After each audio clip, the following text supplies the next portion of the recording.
Hi there, I'm the Macabre, and I'm here to assist you today.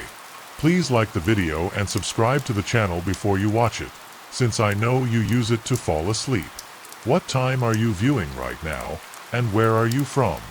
Relax and take a seat back.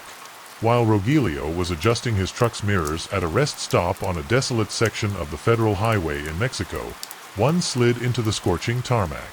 The monotony of the terrain had become unimportant to him after so many years behind the wheel. It was just a part of the trucker's existence. However, that day he had a special plan, an unannounced visit to his longtime buddy Pablo. Rogelio and Pablo have a long-standing friendship. Conversations through the radios are seen as they traveled different paths, although they lived in different states. Rogelio in Michoacan and Pablo in Guanajuato maintained constant contact as if time and distance did not matter. In a recent call, Pablo mentioned that he would be at his country house, a small property on the outskirts of a quiet town. When you come here, don't hesitate to stay. He had insisted, and now with a delivery in the region, Rogelio decided to take the opportunity. With the truck loaded and the calculated route headed towards Pablo's property. When he arrived, he was greeted with a warm hug and a wide smile that only a lifelong friend could offer. The main house was small but cozy, surrounded by tall trees that cast long shadows on the dirt floor on one side. A small guest house of an alone plant seemed to wait, silent, wrapped in the tranquility of the place. That afternoon the conversation flowed as always. They talked about their families, the increasingly dangerous routes they traveled, and the anecdotes that they both accumulated behind the wheel. Pablo's wife prepared a simple but delicious dinner, and the friends' children ran around the yard, filling the atmosphere with children's laughter. It was a respite from the loneliness that often accompanied Rogelio on his road life. When night fell, Pablo suggested that Rogelio spend the night there. "It's better than sleeping in the truck," he said. Although Rogelio hesitated at first, he finally accepted. However, instead of staying in the main house, Pablo convinced him to settle in the guest house. "It's quieter, and so we don't bother you, and the children get up early," Rogelio explained. He carried a small bag with clothes and other personal items and headed to the little house from outside. The construction had a charming air, although somewhat aged. The adobe walls showed marks of the passage of time, and the moonlight reflected a tint in the windows. Inside, the atmosphere was simple: a bed, a closet, a table with 2 chairs, and a small bathroom in the back. Despite its modesty, the location seemed to be more than sufficient for relaxation. Before closing his eyes, he noticed something strange. There was a complete silence that seemed to whisper something that Rogelio didn't understand. There were no crickets or the sound of the wind among the trees. He said goodbye to Pablo and went to sleep. Although the discomfort was subtle, it would not take long to become something much more disturbing. The night was slowly advancing and Rogelio was moving forward. He tried to find a comfortable position in bed, although he was used to sleeping in less than ideal conditions that night. He felt particularly uncomfortable. The silence that at first had seemed reassuring now weighed like an invisible blanket on the environment. He turned on the spotlight on the bedside table, hoping to distract himself with the reading of an old book he had with him. But fatigue soon overcame him and he turned off the light. The first sign that something was not right arrived around 2 in the morning. Rogelio woke up startled, feeling as if something had taken him out of a deep sleep.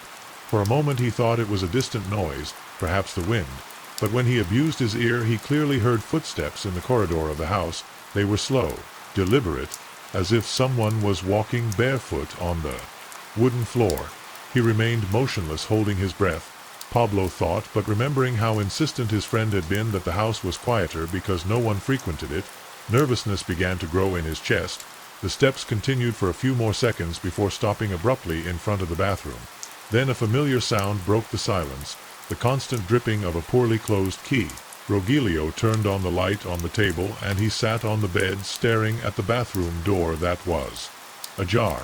The drops fell one after the other, echoing in the sink. Surely the key was not checked, he thought, trying to convince himself that there was nothing to worry about. Even so, a part of him felt that there was something strange about the situation.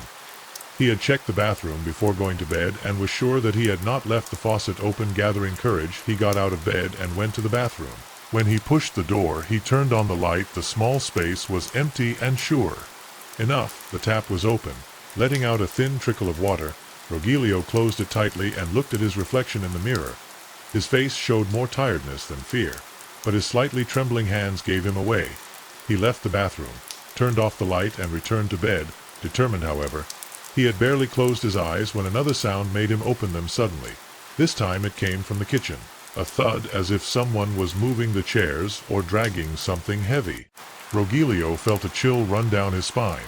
He hesitated for a moment, but finally decided to get up and find out what was happening. He took a flashlight from his bag more out of habit than out of habit. And walked out of the room. He came to the kitchen, which was deserted, but he saw something. Small mud footprints appeared on the floor instantly. They seemed to be recent and had an uneven pattern that headed to the front entrance. Even though it was difficult to tell whether the imprints belonged to a youngster or an adult, Rogelio felt a knot in his gut. Disturbingly, he chose to follow the trail, but when he got to the door, he saw that it was closed exactly as he had left it. "How is it possible?" he muttered to himself, feeling as though his mind was having trouble coming up with a logical explanation. He went back to the room, but as soon as he stepped inside, a detail left him cold. His sandals at the foot of the bed were immaculate, as if they had never come into contact with the mud on the kitchen floor. Rogelio fell on the bed, feeling that the situation defied all logic. He considered calling Pablo, but something told him that it wasn't worth it. Perhaps he was exaggerating, or perhaps fatigue was playing tricks on him. He covered himself with the blankets, closed his eyes, and tried to sleep, but he knew deep down that the night wasn't enough. When it was finished, Rogelio woke up again, this time not knowing how much time had passed. The darkness continued to envelop the little house, but there was something different in the atmosphere. An oppressive sensation invaded him, as if someone or something was watching him. He remained motionless, listening attentively. The silence was absolute, but it did not bring calm, but an unsettling emptiness that seemed to presage something. Suddenly a slight sound broke the stillness. It was a barely audible whisper that it came from the corridor outside the room. Rogelio felt his heart beating strongly in his chest. He couldn't make out words, but the tone was strange, as if it came from a throat that was not used to talking. He tried to convince himself that it was his imagination, an effect of tiredness and the events of the night, but the sound continued to grow little by little in intensity. Gathering all the courage he had left, he took the flashlight and turned it on. The light was projected on the wall in front of him, illuminating the room, but he didn't find anything. Out of place, Rogelio decided to open the door and look into the hallway. As he did so, a shiver ran through his body. The corridor was empty, but the air seemed colder than it should be. He took a step out of the room, focused the flashlight on the bathroom, then on the kitchen, but no, there were signs of movement. He was about to return to the room, when a sound behind him made him spin suddenly. It was the creaking of the wood, as if someone had taken a step closer. Rogelio quickly focused with the flashlight, but he didn't see anything. His mind began to fill with chaotic thoughts. "I'm going crazy or really here?" he wondered. He went back to the room and locked the door against her, while trying to calm his breathing. But before he could calm down, he heard another noise, the bathroom faucet again. This time it was not a trickle, but the sound of water running at full pressure. Rogelio felt an urge to flee, but his legs did not respond. He could only stay there, paralyzed as the sound of the water grew louder. Finally something inside him forced him to move, opened the door forcefully, and he went out into the hallway, determined to face whatever was playing with him. But when he got to the bathroom, the faucet was turned off and the sink dry. Rogelio felt reality crumbling around him. He backed away slowly, without taking his eyes off the bathroom, until his back hit the hallway wall. It was then that he saw him out of the corner of his eye. Something moved in the kitchen window. He turned his head quickly, but the only thing he could make out was a shadow that disappeared in the blink of an eye. It wasn't a reflection. It wasn't his imagination. It was something else. Rogelio felt panic creep over him, but he knew he couldn't stay there. He ran into the room, slammed the door shut and blocked the knob with a chair, sat up on the bed, hugging the flashlight as if it were an amulet, and tried to rationalize what he had seen. Maybe it was an animal. Maybe someone had entered the property. But nothing like that. He was explaining the strange events he had experienced throughout the night. He could not shake the feeling that something, an invisible presence, was stalking him from the shadows. The minutes became eternal, and Rogelio did not dare to turn off the lantern. He stayed awake with his eyes fixed on the door, until finally the first rays of dawn began to filter through the window. The light of day seemed to bring with it a respite, a promise of safety. But Rogelio knew that the tranquility he felt was superficial. Something had happened in that little house. Something he could never explain. Rogelio was so relieved when the light finally broke through the trees that he almost burst into tears. He quickly packed his belongings and made the decision to leave the home as soon as possible. Although the dawn bathed the place with a reassuring warmth, he could not erase the events of the night. All that wanted to get to the main house and tell Pablo what had happened when he left. He noticed that the air had recovered its morning freshness. The sounds of nature, absent during the night, returned little by little, birds singing, leaves whispering in the wind, but Rogelio did not have time to appreciate it. He walked quickly to the main house and knocked on the door insistently. Pablo appeared shortly after, with a still sleepy face. "What happened? You seem to have seen a ghost," he joked when he saw his friend's expression. But when Rogelio began to tell him the events of the night, Pablo's face changed completely. His relaxed expression gave way to a tense, almost guilty look. When Rogelio finished his story, Pablo was silent for a moment, as if he was carefully choosing his words. "I didn't want to tell you because I thought they were just superstitions," Pablo began, sighing deeply. "But the guest house has its history. Years ago a man worked here as a caretaker. He was a quiet person, but one day he simply disappeared.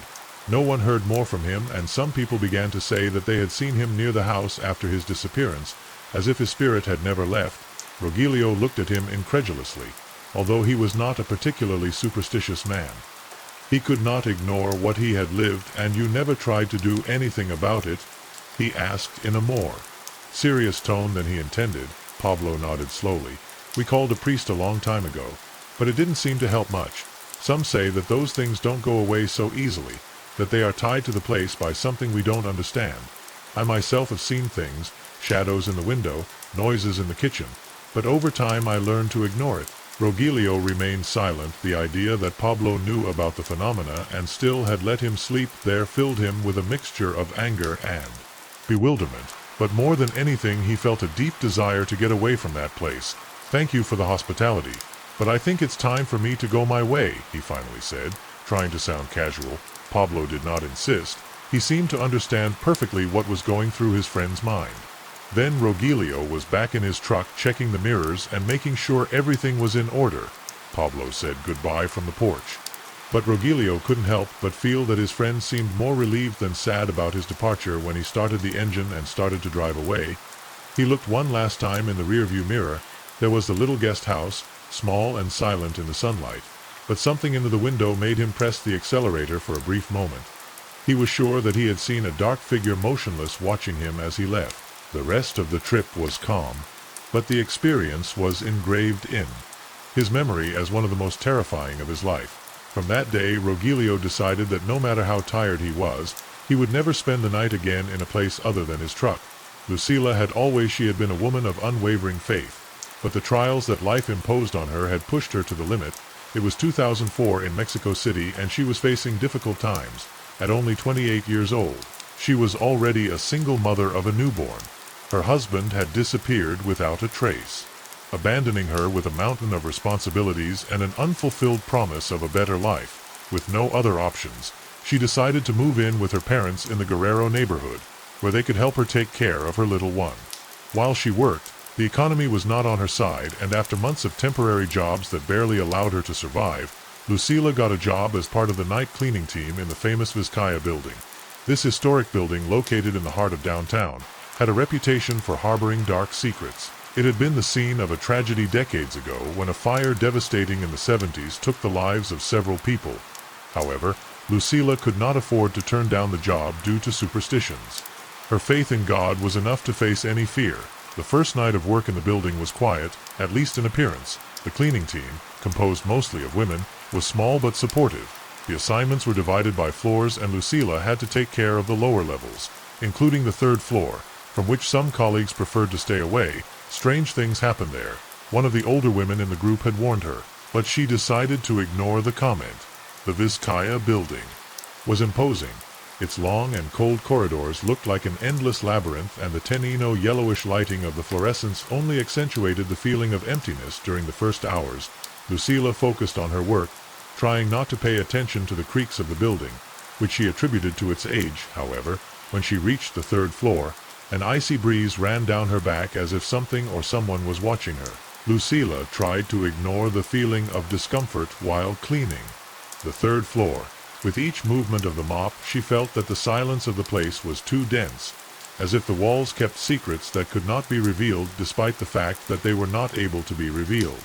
Not being alone on more than one occasion, she quickly turned her head, convinced that someone was watching her from the end of the hallway, but there was no one, only elongated shadows cast by the flickering lights on the ceiling. That same night, while she was cleaning one of the offices on the third floor, she heard a noise in the hallway. It was a subtle sound, like a slight dragging, followed by what seemed to be footsteps. Lucilla stopped with his heart beating at full speed, and he held his breath. "It is the wind," he said to himself to calm himself, although there were no open windows on that level. When he went out into the hallway to inspect, he saw nothing. However, the atmosphere seemed to have changed. Now he was charged with an oppressive energy. When he returned to the area where he was working, he noticed that the mop he had left leaning against the wall was lying on the floor. "I must have left it wrong that night." During the break, one of his companions, Marta, told him something that increased his concern. "They assigned you to the third floor?" he asked with a mixture of surprise and pity in his voice when confirming. Lucilla, Marta continued, "A couple of weeks ago, Anna, another classmate, heard a heartbreaking scream on that floor. She said she checked all the corridors but did not find. No one asked for a shift change the next day. No one wants to work there." Lucilla Rio nervously, trying to hide her growing nervousness. "Stories are just that, stories," she replied. Although her words sounded hollow, Marta did not insist anymore, but her eyes reflected concern when she returned to work. The shift continued without major incidents until it was time to use the elevator to take the cleaning implements to the next floor. When she pressed the button, she heard a metallic noise as if the elevator was stuck between two levels. After several failed attempts, he chose to use the stairs. As he descended, the echo of his footsteps resounded in the emptiness of the building, but something did not add up. There was another sound, a second pair of footsteps that seemed to accompany his, but that stopped every time she did. He accelerated the pace with cold sweat running down his forehead, but when he arrived to the lower floor and looked up, she noticed a shadow that slipped quickly out of her sight. Lucilla returned to the cleaning room and decided not to mention what happened, however. That night, as soon as she got home, she hugged her son tightly and prayed more than usual, asking for protection and strength to face whatever awaited her at work. Lucilla was immobile, paralyzed by the sound of footsteps. She took a deep breath and turned to face the hallway, holding the mop firmly as if it would shield her from whatever was there. Empty. She stepped forward warily, feeling her forehead go wet with cold perspiration. The noises appeared to fade away with every step she made, as if they were teasing her. There was nothing when she got to the end of the hallway. A little maintenance room had a door that was only partially open. An icy breeze coming out of the room made her skin crawl. She slowly pushed the door open and found the room completely empty except for some old tools and an overturned metal chair, but there was something strange in the air. The air was so dense that it was hard to breathe, and a slight buzzing invaded her ears.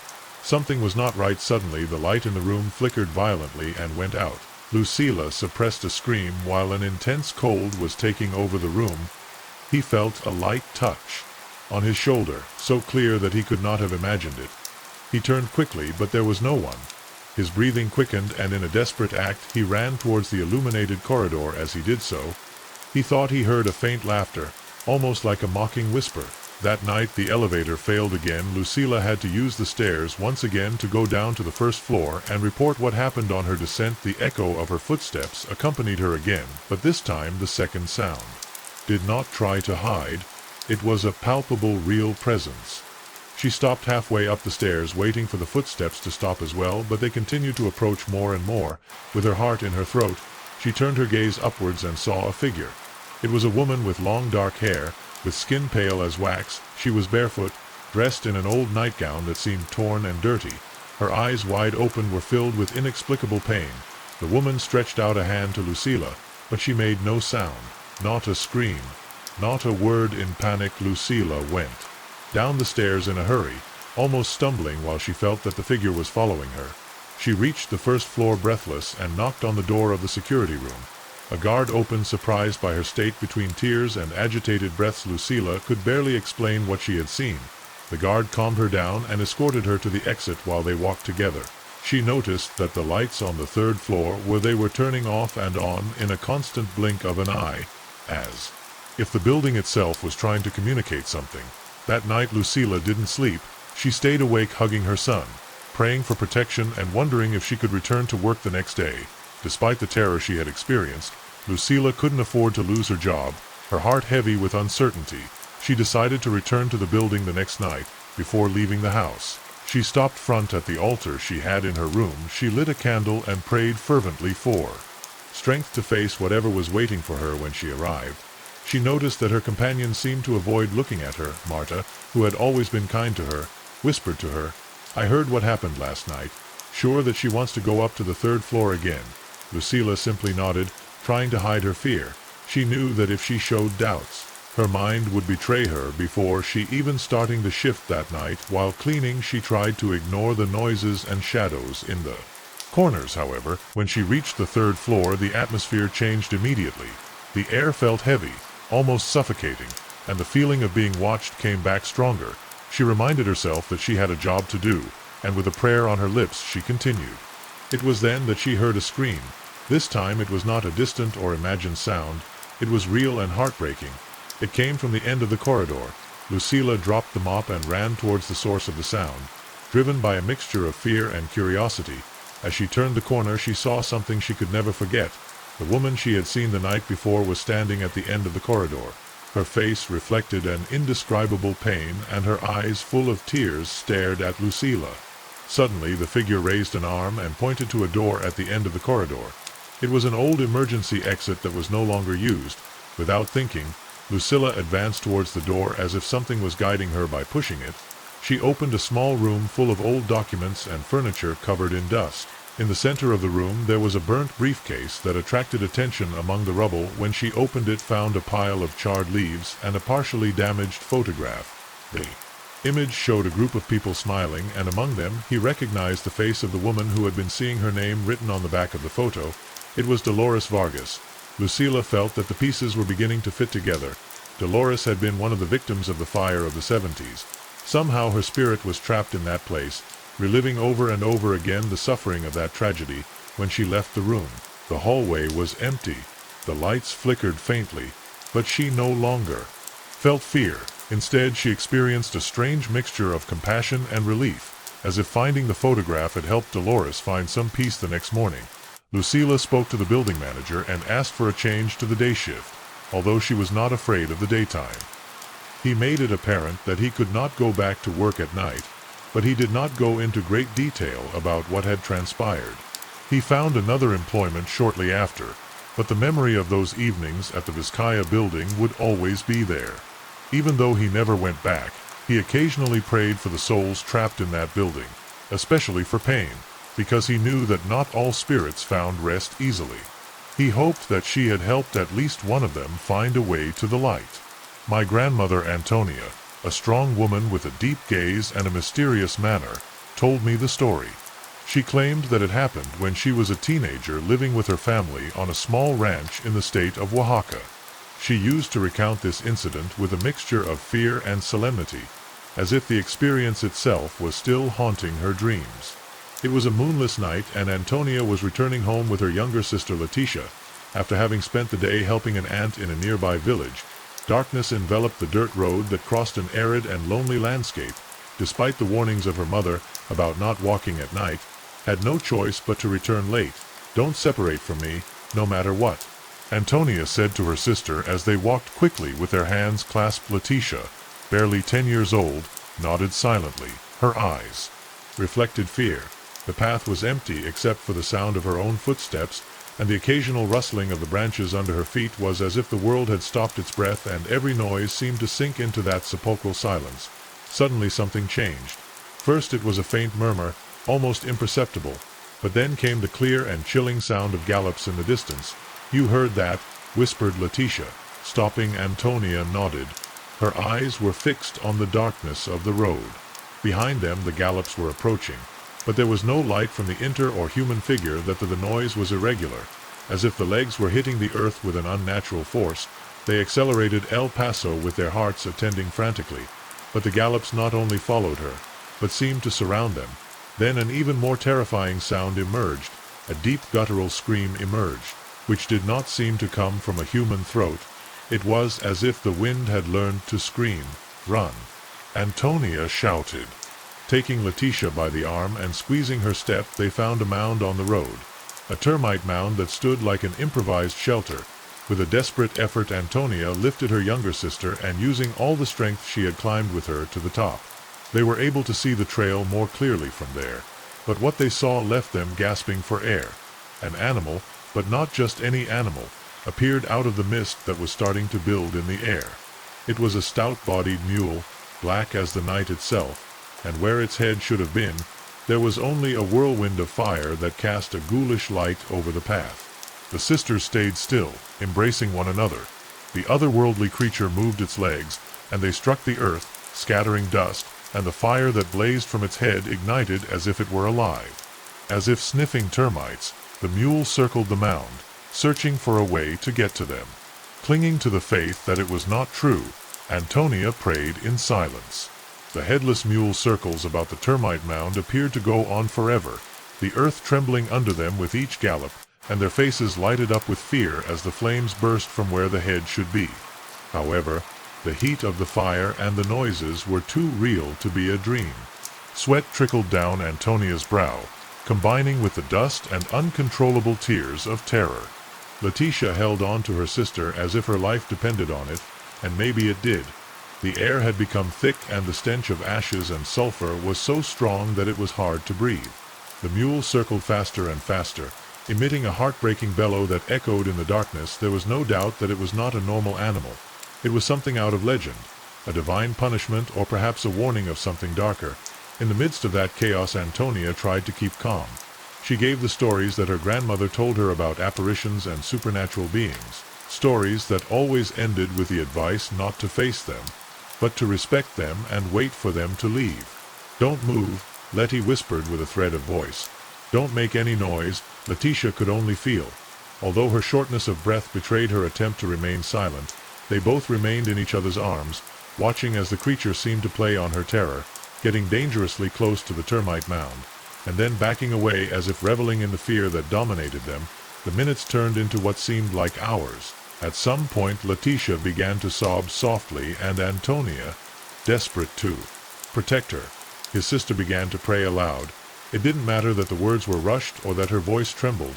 Res with a faith she had never felt before, invoking protection against that which seemed to be taken from hell itself. Suddenly the mule stopped, stood motionless in front of the termite mound, with its front legs sunk slightly in the dust of the road and the fire burning more intense than ever. The silence that followed was even more terrifying than the bellows, and they galloped for a moment. Antonia thought the creature was going to pounce on them. But then something unexpected happened. The fire began to wane. The flames slowed down, slowly extinguishing until only a faint glow remained in the darkness. The mule's body trembled as if it were about to collapse, and finally spun on its hind legs, moving away along the road at a slow and leisurely pace. The sounds of the gallops became farther and farther away until they disappeared completely. Antonia did not move immediately.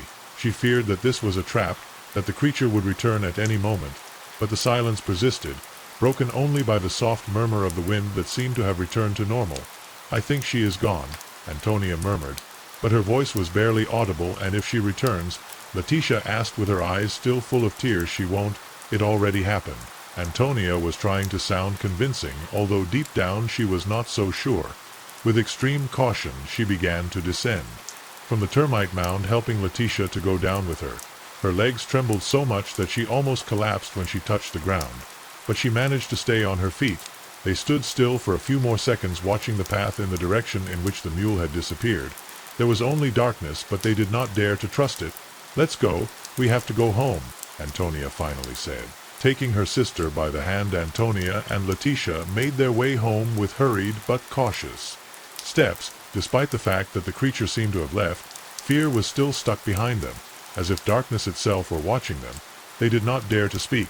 Silence was their only company. Broken only by the rustling of the leaves, it seemed like a danger to them. Antonia, trying to stay calm, squeezed her sister's hand tightly, making sure she wasn't far behind. Her thoughts revolved around what they had just witnessed.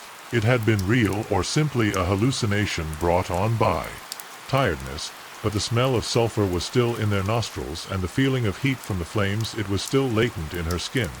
No, that had not been a dream. Finally they began to see the lights of the ranch in the distance. Relief took hold of both of them. Although their legs were shaking, so much so that they could barely move forward when they reached the door, Antonia knocked hard, waking her mother, who immediately opened with an alarmed face. "What happened? Why are they so late?" she asked, noticing their pale faces and the tears of Letitia. The mule murmured. Antonia, almost out of breath, the headless mule, the girl's mother, remained motionless for a moment. Her eyes reflected a mixture of disbelief and fear, as if she understood the seriousness of what her daughter had said, helped them in and locked the door while both sisters collapsed on the floor of the small living room.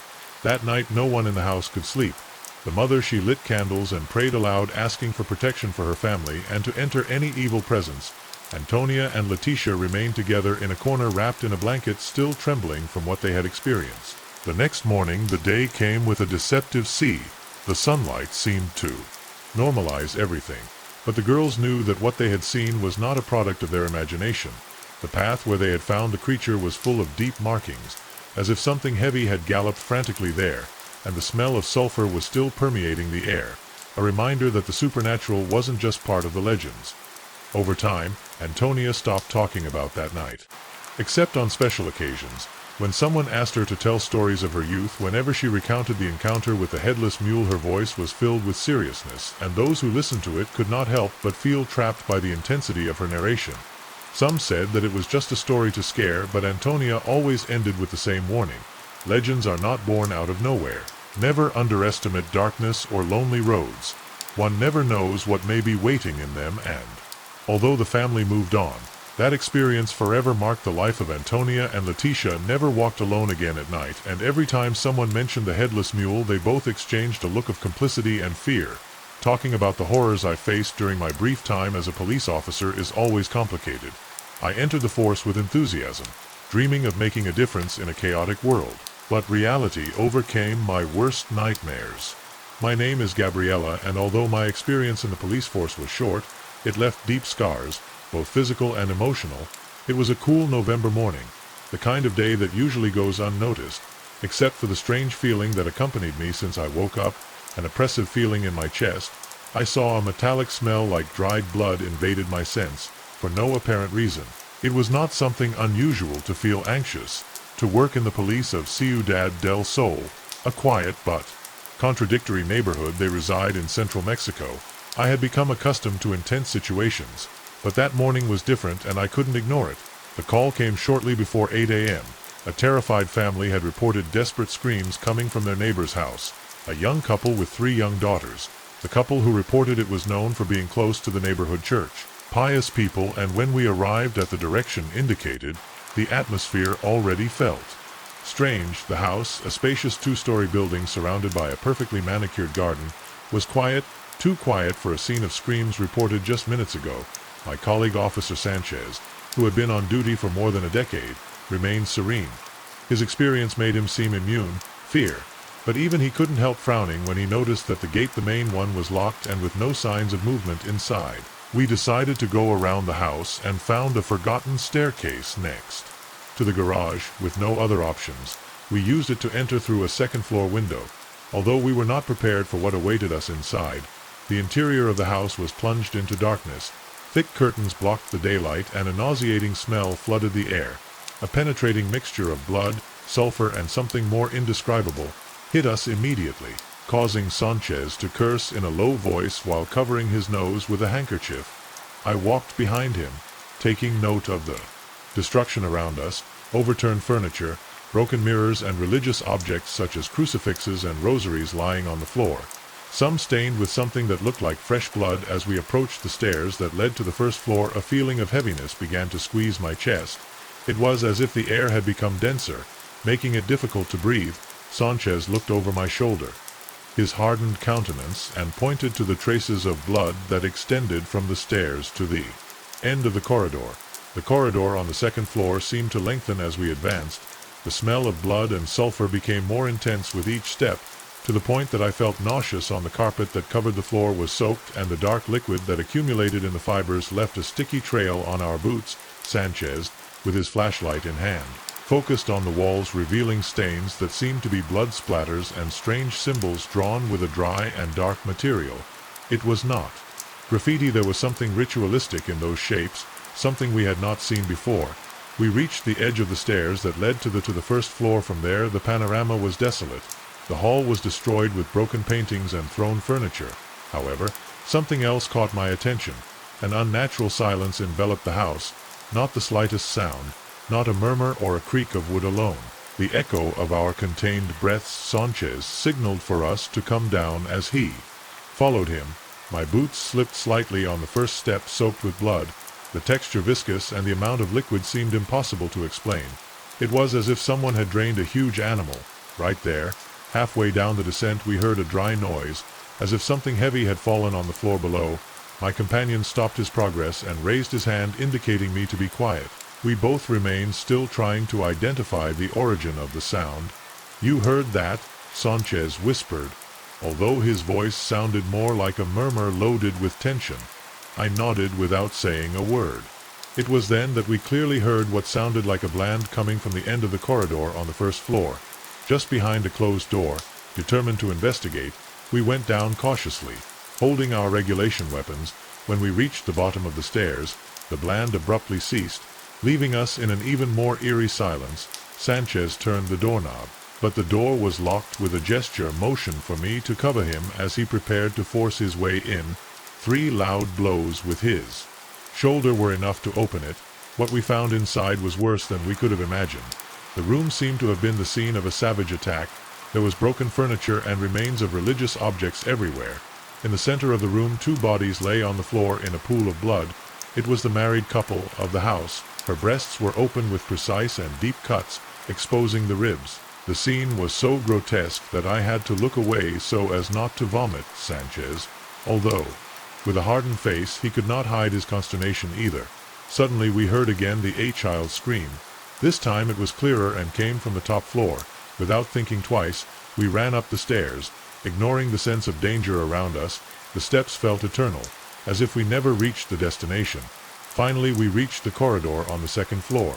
There the doors of the rooms were closed, and the screams seemed to come from everywhere and from none at once.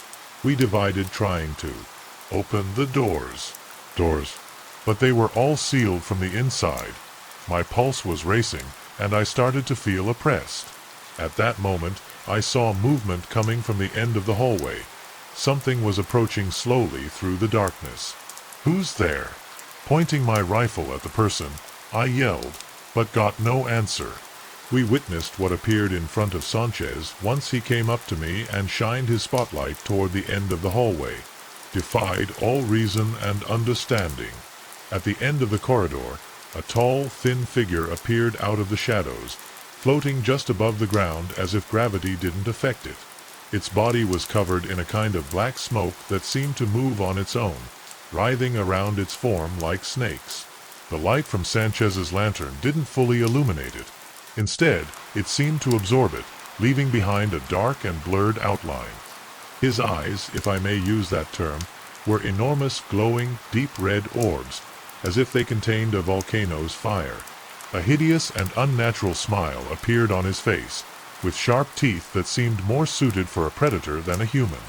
At that moment, when it was time to stop, my body was paralyzed and unable to react, while a wave of pure terror spread over me. Sanchez raised his hands to his chest as if something unseen were crushing him as he attempted to go forward, but abruptly dropped his pistol and flashlight. He was breathing rapidly, and I could hear his lips moving in unintelligible murmurs. I was stuck to the ground, watching as the figure started to approach us. It didn't just run or stroll. Floated, drawing closer in a horrifyingly quick pace. The figure halted in secco just as it seemed to be approaching us, reached out a long, thin arm, and then a guttural sound that sounded like a noise combined with a human scream filled the air.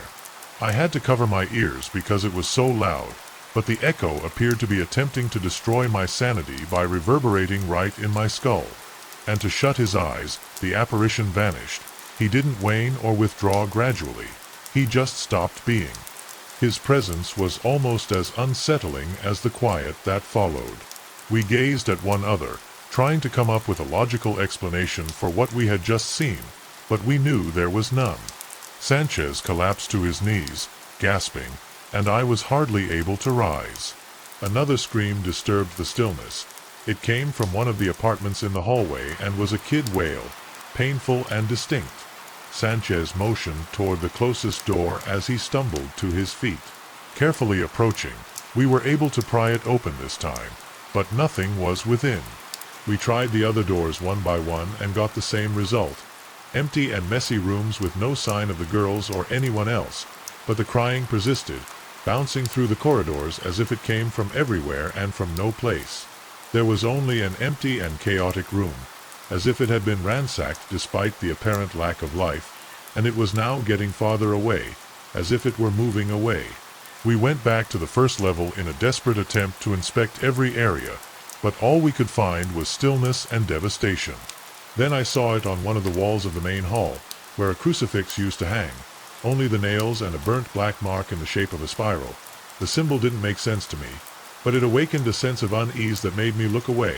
I felt as if that mark was watching me, judging you. Music, the laughter of several soft, mocking girls coming from upstairs. The laughter continued to resonate throughout the house like an echo that defied the laws of physics. They were childish laughter. But there was something deeply wrong with them, as if hiding an indescribable malice. Sanchez and I exchanged a look, both aware that there was no rational explanation for this, yet our legs seemed to refuse to move, as if something invisible was holding us there, forcing us to face whatever awaited us. I finally gathered what little courage I had left and began to climb the stairs again, with Sanchez at my side. Each step creaked under our weight, but the laughter did not stop. Rather, it seemed to intensify, surrounding us, filling every corner of the house. I felt the temperature drop with each step, as if the air itself were being drained of heat and life. When I reached the hallway on the second floor, the laughter suddenly ceased, leaving an overwhelming silence. All the doors of the rooms that we had previously left open were now closed. I approached the first door and opened it from knock, but there was nothing but broken furniture and shadows that seemed to move out of the corner of his eye. Sanchez checked the other doors, getting the same result. When we reached the last door at the end of the hallway, something changed. There was an icy cold emanating from inside, and a strange red glow filtered through the cracks. Sanchez looked at me. His hands were visibly shaking as he took the knob. "Whatever it is, we will face it together," he whispered. Although his voice was barely a whisper, the door slowly opened, revealing a room that shouldn't exist. The space was much larger than the structure of the house would allow. The walls were covered in symbols that looked like they were carved with nails or some sharp object. The floor was covered in fresh blood, dripping in intricate patterns, forming circles and spirals that converged in the center of the room. The three females were there, in the center of it all. Although their bodies remained still, as if they were inanimate objects, they weren't the females we had anticipated seeing. Their features were pale, almost transparent, and their dark eyes grinned with the same menacing expression we had heard in their laughing. The air appeared to twist and twirl in the middle of the females, as if something was struggling to come to life. We moved on, but the floor shook. The lights we had left on in the corridor flickered until they were totally out, and a loud roar filled the room. As if the house itself were alive and furious, there was a tangible presence all about us. The females started to move. They weren't walking, but they were hovering just over the ground, and they were coming toward us, still grinning. I discharged my rifle and said something I can't recall. The sound of the gunshot reverberated in the room, but the bullet seemed to have been sucked into the air itself. Nothing changed. Sanchez, on the verge of a panic attack, threw down his gun and clung to his radio, trying again to communicate with someone else, but static was still the only response. Suddenly the girls stopped, turned their heads in perfect synchrony to something behind us before we could react. An invisible force threw us against the wall. I felt the air escape from my lungs as I fell to the floor, unable to move. The last thing I saw before losing consciousness was the demonic figure reappearing in the center of the room, surrounded by the girls, while the whole room was consumed by Absolute darkness. When I woke up, I was outside the house lying on the grass next to Sanchez. The paramedics attended to us, but none of the two could explain how we got there. I tried to talk, tell what had happened, but the words just didn't come out. Sanchez didn't say anything either. He just stared into space with an expression I'll never forget. The family never appeared. The girls, the marriage, all vanished without a trace. The authorities closed the case as an unsolved incident, and the house was abandoned soon after. Since that day, I've lived with the weight from that night, the smells, the laughter, the eyes of the girls. Everything haunts me in my dreams. I left the police force a few weeks later, unable to continue. Today, every time I pass through that neighborhood, I look at the house from a distance. It's still there, with its dark windows and its air of abandonment. But sometimes, on the quietest nights, I think I hear childish laughter that the wind carries to my ears, reminding me that there are things we cannot comprehend or face. It was a dark and stormy night in the heart of Michoacan, Mexico. The rain was falling, as if the sky wanted to wash away the sins of the earth, covering everything with a blanket of water between the thunder and the roar of the wind. Captain Luis Gonzalez, a state police veteran of over 14 years, received a call that would lead him to confront Mr. Dionisio Ramos, an elderly proprietor of a small inn on the outskirts of a nearby town, who had mysteriously vanished during the storm. According to reports, his car was found abandoned on a dirt road that crossed the nearby forest. The situation was strange, but what worried Luis the most were the rumors that accompanied the call. Witnesses claimed to have heard heartbreaking departures from the forest, such as if something non-human was lurking there. Although younger, he was known for his bravery and relaxed humor, something that contrasted with the seriousness of the captain. Together they got into the old Sururu, patrolling a vehicle, which seemed to defy the laws of physics, as it was still working after so many years of service. The rain hit the windshield hard as they traveled along the dirt road. The headlights barely managed to illuminate a few meters ahead, leaving the rest of the forest immersed in a disturbing gloom. Luis, with his gaze fixed on the road, tried to ignore the feeling of discomfort that was dragging under his skin. There is nothing out there, he repeated himself mentally, although he knew that the fear did not disappear so easily. After about 20 minutes of travel, they arrived at the indicated place. There on the side of the road was Mr. Dionisio's car, bent over to the side as if he had been trapped in the mud. There was no sign of the old man nearby, but something caught his attention: the footprints of bare feet around the vehicle. Both officers got out of the car, covering themselves with their raincoats. Batista illuminated the area with a flashlight while Luis inspected the car. The door was open, and inside they found objects, spaces as if the owner had left in a hurry. Mr. Dionisio, Luis shouted towards the thickness of the forest, got no answer, but a strange sound cut through the air, a low and prolonged moan that seemed to come from the treetops. When they looked up, they saw him there, perched on a thick branch. Dionisio was completely soaked and trembling with fear. "Don't come down. He's here," he shouted in a voice that broke with terror. Luis exchanged a glance with Batista, who began to scan the surroundings with the lantern. "Who is here, Lord?" asked the Tion, keeping calm. "A creature, a monster," babbling Dionysus. It was then that a heart-rending sound cut short the conversation, a howl that froze the blood in the veins of those present. The howl resounded like a sinister echo in the forest, mingling with the roar of the storm. Batista focused the lantern in the direction where the sound came from, but all they could see was the density of darkness and rain that fell like an endless veil. Luis felt a chill run down his spine, not because of the cold, but because of an intuition that he could not ignore. Dionisio, who gave exactly? Luis asked, raising his voice to prevail over the roar of the storm. It was he. Was big, taller than a man, with eyes that shone like embers and a body covered with dark hair. He tried to pull me away, but I managed to escape and climb this tree. They shouldn't be here. Go away. Luis exchanged a tense look with Batista. They both knew they couldn't leave Dionisio there, but they couldn't ignore the danger either. "It's okay, sir. We're going to get him out of here. But I need you to stay calm and slowly come down from the tree. We'll cover him," Luis ordered as his companion prepared his weapon, an assault rifle that now seemed inadequate to face something so unknown. Of suddenly, a rustling sound was heard in the nearby bushes. Batista turned sharply and pointed his flashlight at the undergrowth. Among the shadows they could make out a silhouette that seemed to move unnaturally. It was too large to be an ordinary animal, and its eyes, red as fire, stared at them from the darkness. "Captain, there it is," Batista whispered with tension. Luis clenched the handle of his pistol as he tried to assess the situation. The creature slowly emerged from among the bushes, revealing itself in all its monstrosity. It measured more than 2 meters, with a robust and muscular body covered in dark fur that dripped rainwater. Its jaw was full of sharp teeth, and its claws seemed capable of shattering metal behind it. Luis shouted, firing a couple of shots into the air in an attempt to enter.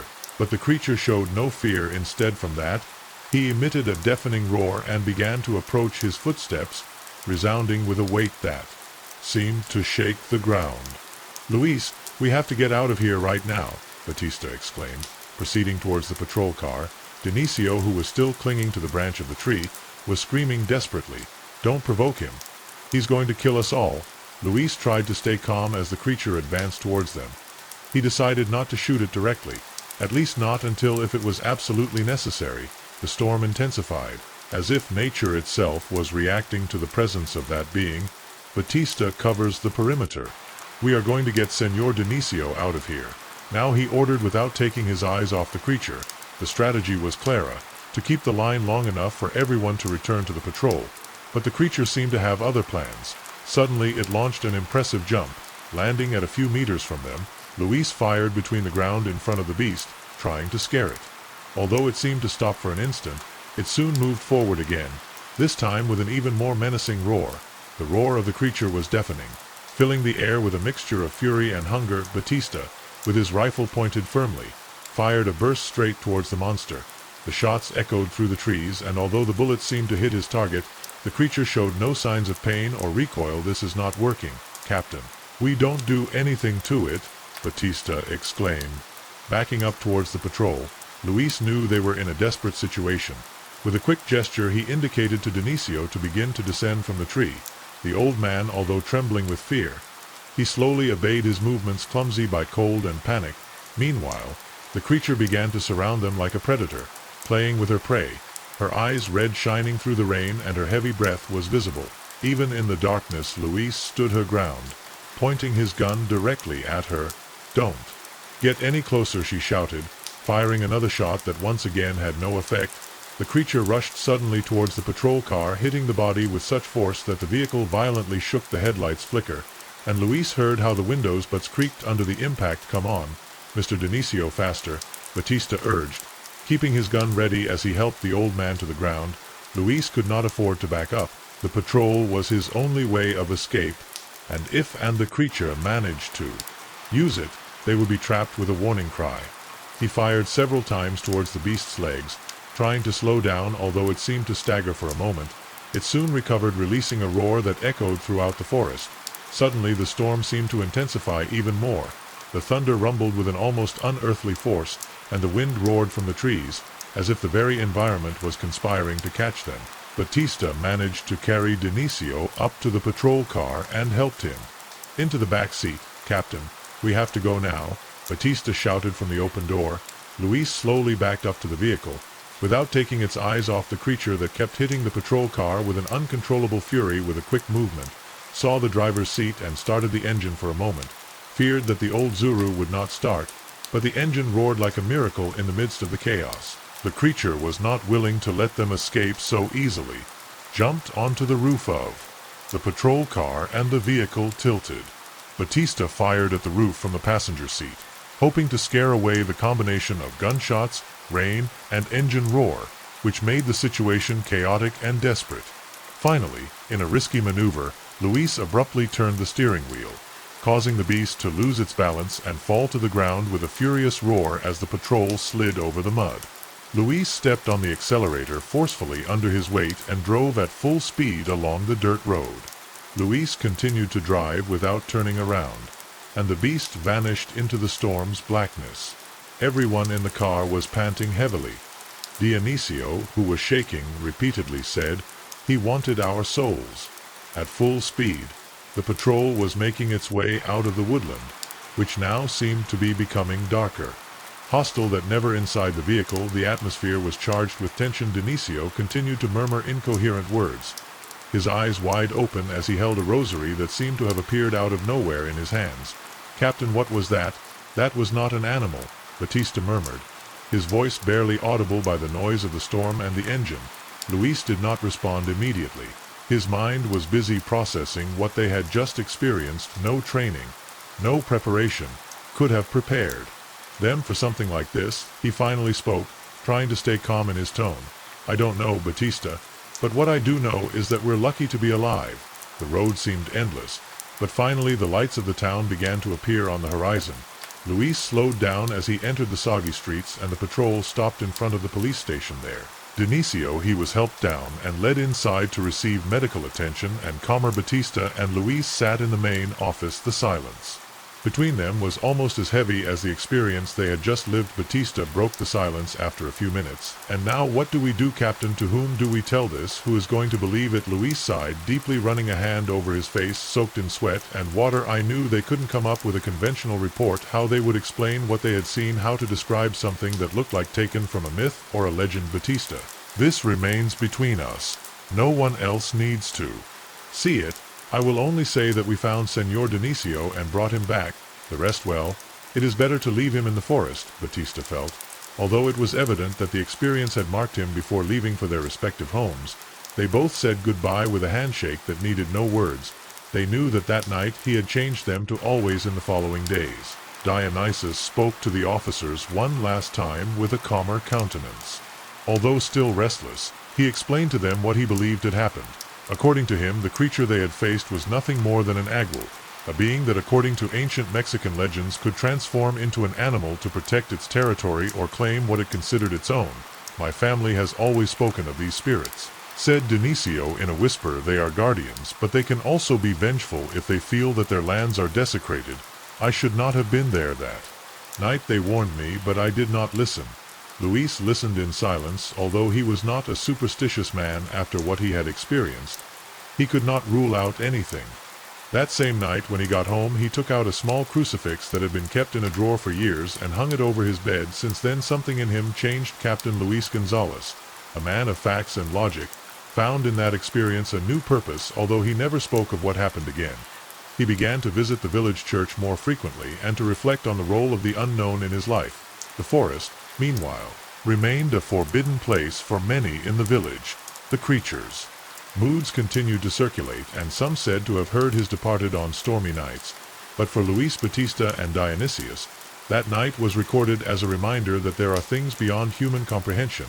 And although it will never be known for sure that it happened in that forest, one thing was clear: they would never look at the darkness again in the same way. In a small rural community in Mexico, nestled among sprawling fields of corn and scattered trees, unfolds in this chilling story. The narrator, an experienced police officer, tells of an event that marked his life forever during a family vacation in a quiet town in Michoacan. He enjoyed the serene nights. He took advantage of the passable atmosphere to walk and clear his mind that particular night. After accompanying a young acquaintance to his house, he decided to return walking alone along a rural path. The darkness was almost absolute, barely broken by the dim light of the full moon that crept through the clouds. Although he was armed with his service pistol, the calm of the place gave him a false sense of security. The path was and narrow, flanked by tall cornfields that creaked softly as they were caressed by the wind. As he walked, he began to notice something peculiar, an unnatural silence. The song of Los Grillos and the murmur of the leaves suddenly disappeared, as if nature itself held its breath. It was then that he heard the first strange sound, a slight rustling like branches breaking. He stopped in dry, his heart beating hard. He scanned the surroundings, but he did not see anything out of the ordinary. He advanced a few more steps, but the noise was repeated, this time closer, accompanied by a low growl that made his skin crawl. He looked towards the cornfield and noticed a movement among the plants. Something large and heavy was moving slowly, crushing the stems in his path. He took a deep breath to calm himself, making sure his weapon was ready to use. However, he couldn't ignore the sense of imminent danger that was growing inside him. Fear began to take over his mind when suddenly Rama's crackling turned into a louder rumble. The unknown creature was moving towards him without thinking. He sought shelter and climbed the nearest tree, hiding among the branches as he tried to counter his heavy breathing. From his elevated position he could watch as the Maisal stirred violently. What emerged from there was a vision that defies all logic. The creature had an ungainly, hairy body, with uneven legs that seemed not designed to support its weight. Its eyes glowed in the dark with a yellowish glow. and its pointy ears they moved as if they caught every sound. Their surroundings. The narrator, paralyzed by terror, could not take his eyes off the being that moved awkwardly along the path. But the worst was yet to come. From his hiding place in the heights, the narrator watched as the creature continued to advance slowly, as if it were looking for something or someone. Every step left made the ground creak, stopped.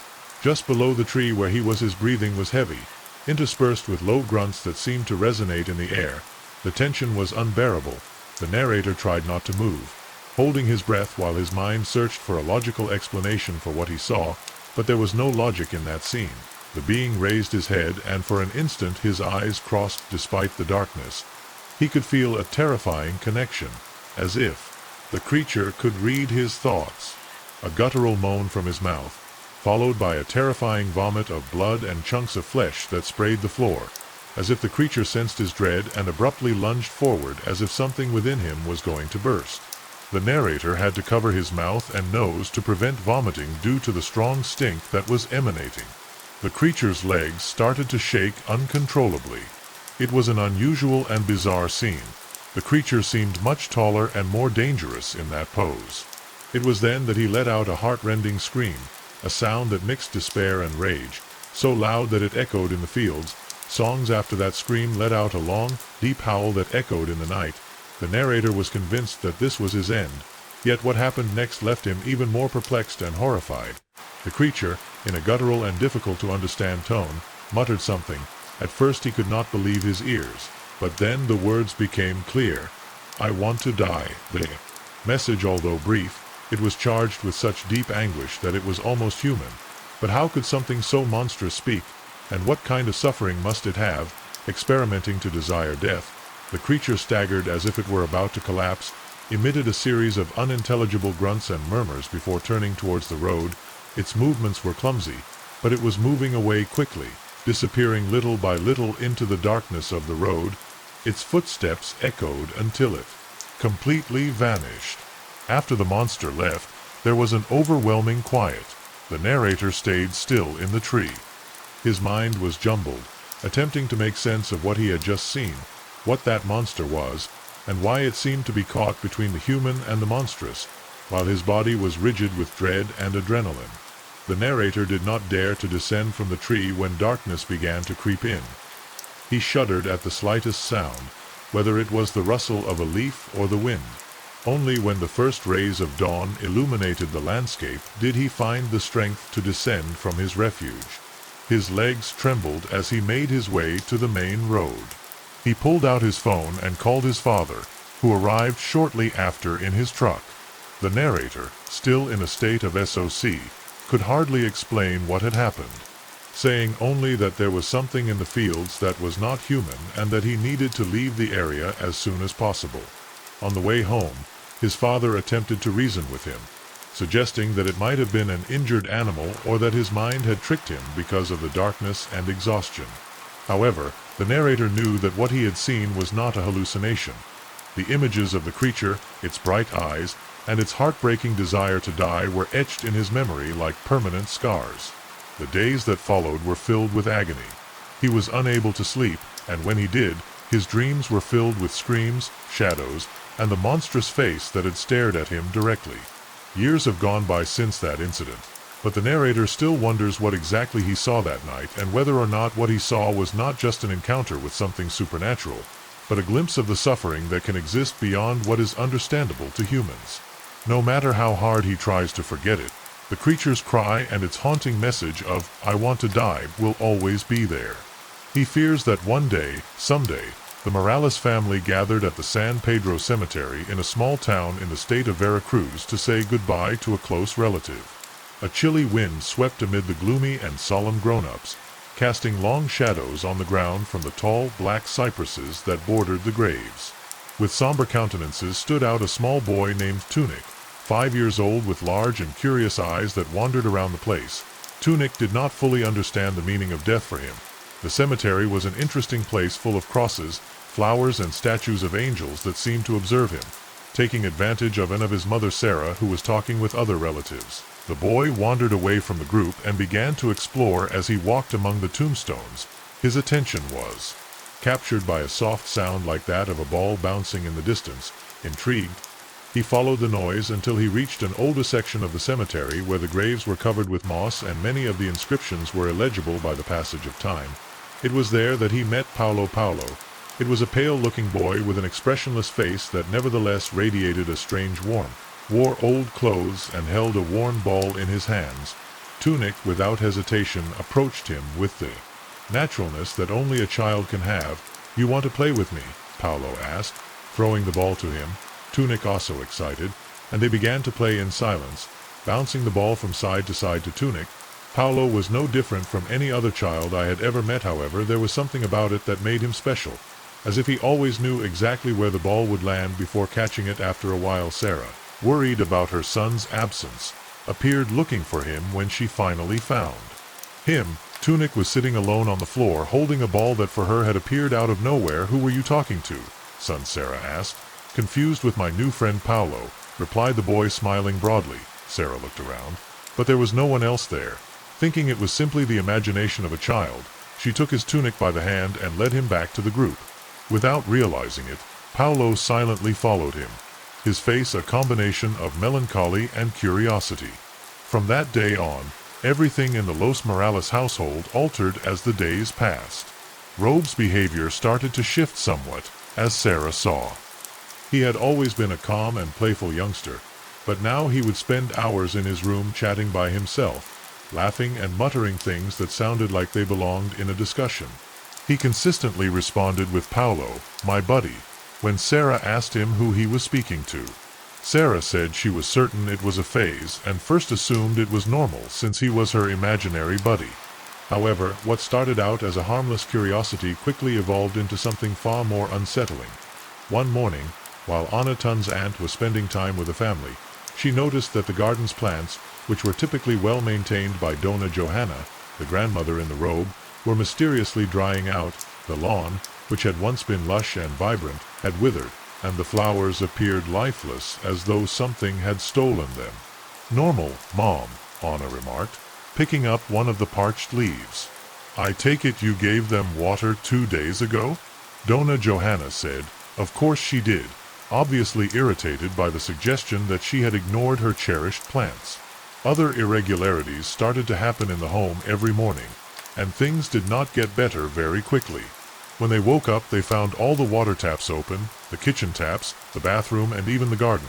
No one in the family would admit having done so. "Must be a faulty pipe," Sarah insisted, looking for a logical explanation, but Anna was not so convinced. The most disturbing thing was the robed behavior. It was increasingly evident that she was talking to someone that the others could not see. She could be heard laughing in her room while playing with another person. When Anna tried to listen, behind the door she heard something that completely froze her. A childish voice, but clearly different from the Tunic, that answered his questions. One afternoon Anna decided to face him directly. "Tunic, who is Paulo?" The boy looked at her with big and bright eyes as if the question was strange to him. "Is my friend, lives with me." Now Anna felt a chill run down her spine. "Where did you meet him?" Insist, trying to sound calm. "In the cemetery. When we went to say goodbye to Uncle Pedro, he was alone, so I told him that she could come and play with me." Anna didn't know what to answer. She decided to tell Dona Johanna what she had heard, but the grandmother, a deeply religious woman, had already noticed something strange in the house. One night, while praying in the living room, she heard the sound of a ball bouncing in the hallway. When she looked out, she saw Tunic playing alone, or at least that's what she thought, until she noticed that the ball was returning to her hands as if someone invisible threw it at her. Dona Johanna decided that it was time to take action, but she still did not know the magnitude of the problem they were facing. The situation in the house of Los Morales became increasingly tense. Dona Johanna, convinced that something natural was happening, was carefully observing the behaviors of the Tunic. One night she decided to stay up late to pray and ask for protection for her family. It was then that she witnessed something she would never forget. Tunic was playing in the hallway, throwing her ball against the wall. The bounce seemed to follow a strange pattern, as if someone else was controlling her. Suddenly the ball stopped in the middle of the hallway, slowly rolled back towards the boy. And to Dona Johanna's horror, a small, thin shadow appeared at the end of the hallway. There was no one else in the house who could project that silhouette. The grandmother felt her heart freeze, but her faith was unshakable. She got up and, holding a rosary in her hand, walked to Tunic. "Who are you playing with, son?" she asked. Trying to stay calm, Tunic, she turned her head and smiled, pointing to the end of the corridor with Paolo. Grandma. He is there. Donna Joanna looked towards the shadow, but it vanished like one before she could say anything. Frightened, she gathered the next day to talk about what she had seen. Anna, who already had her suspicions, was the first to support her mother. This is no longer normal, Sarah said. Anna firmly. Tunic. It is connected to something that does not belong to this world. Sarah, however, she was still skeptical. For her everything had a logical explanation. But even she could not ignore what happened that same afternoon while she was preparing food. In the kitchen, she heard Tunic's voice talking in her room.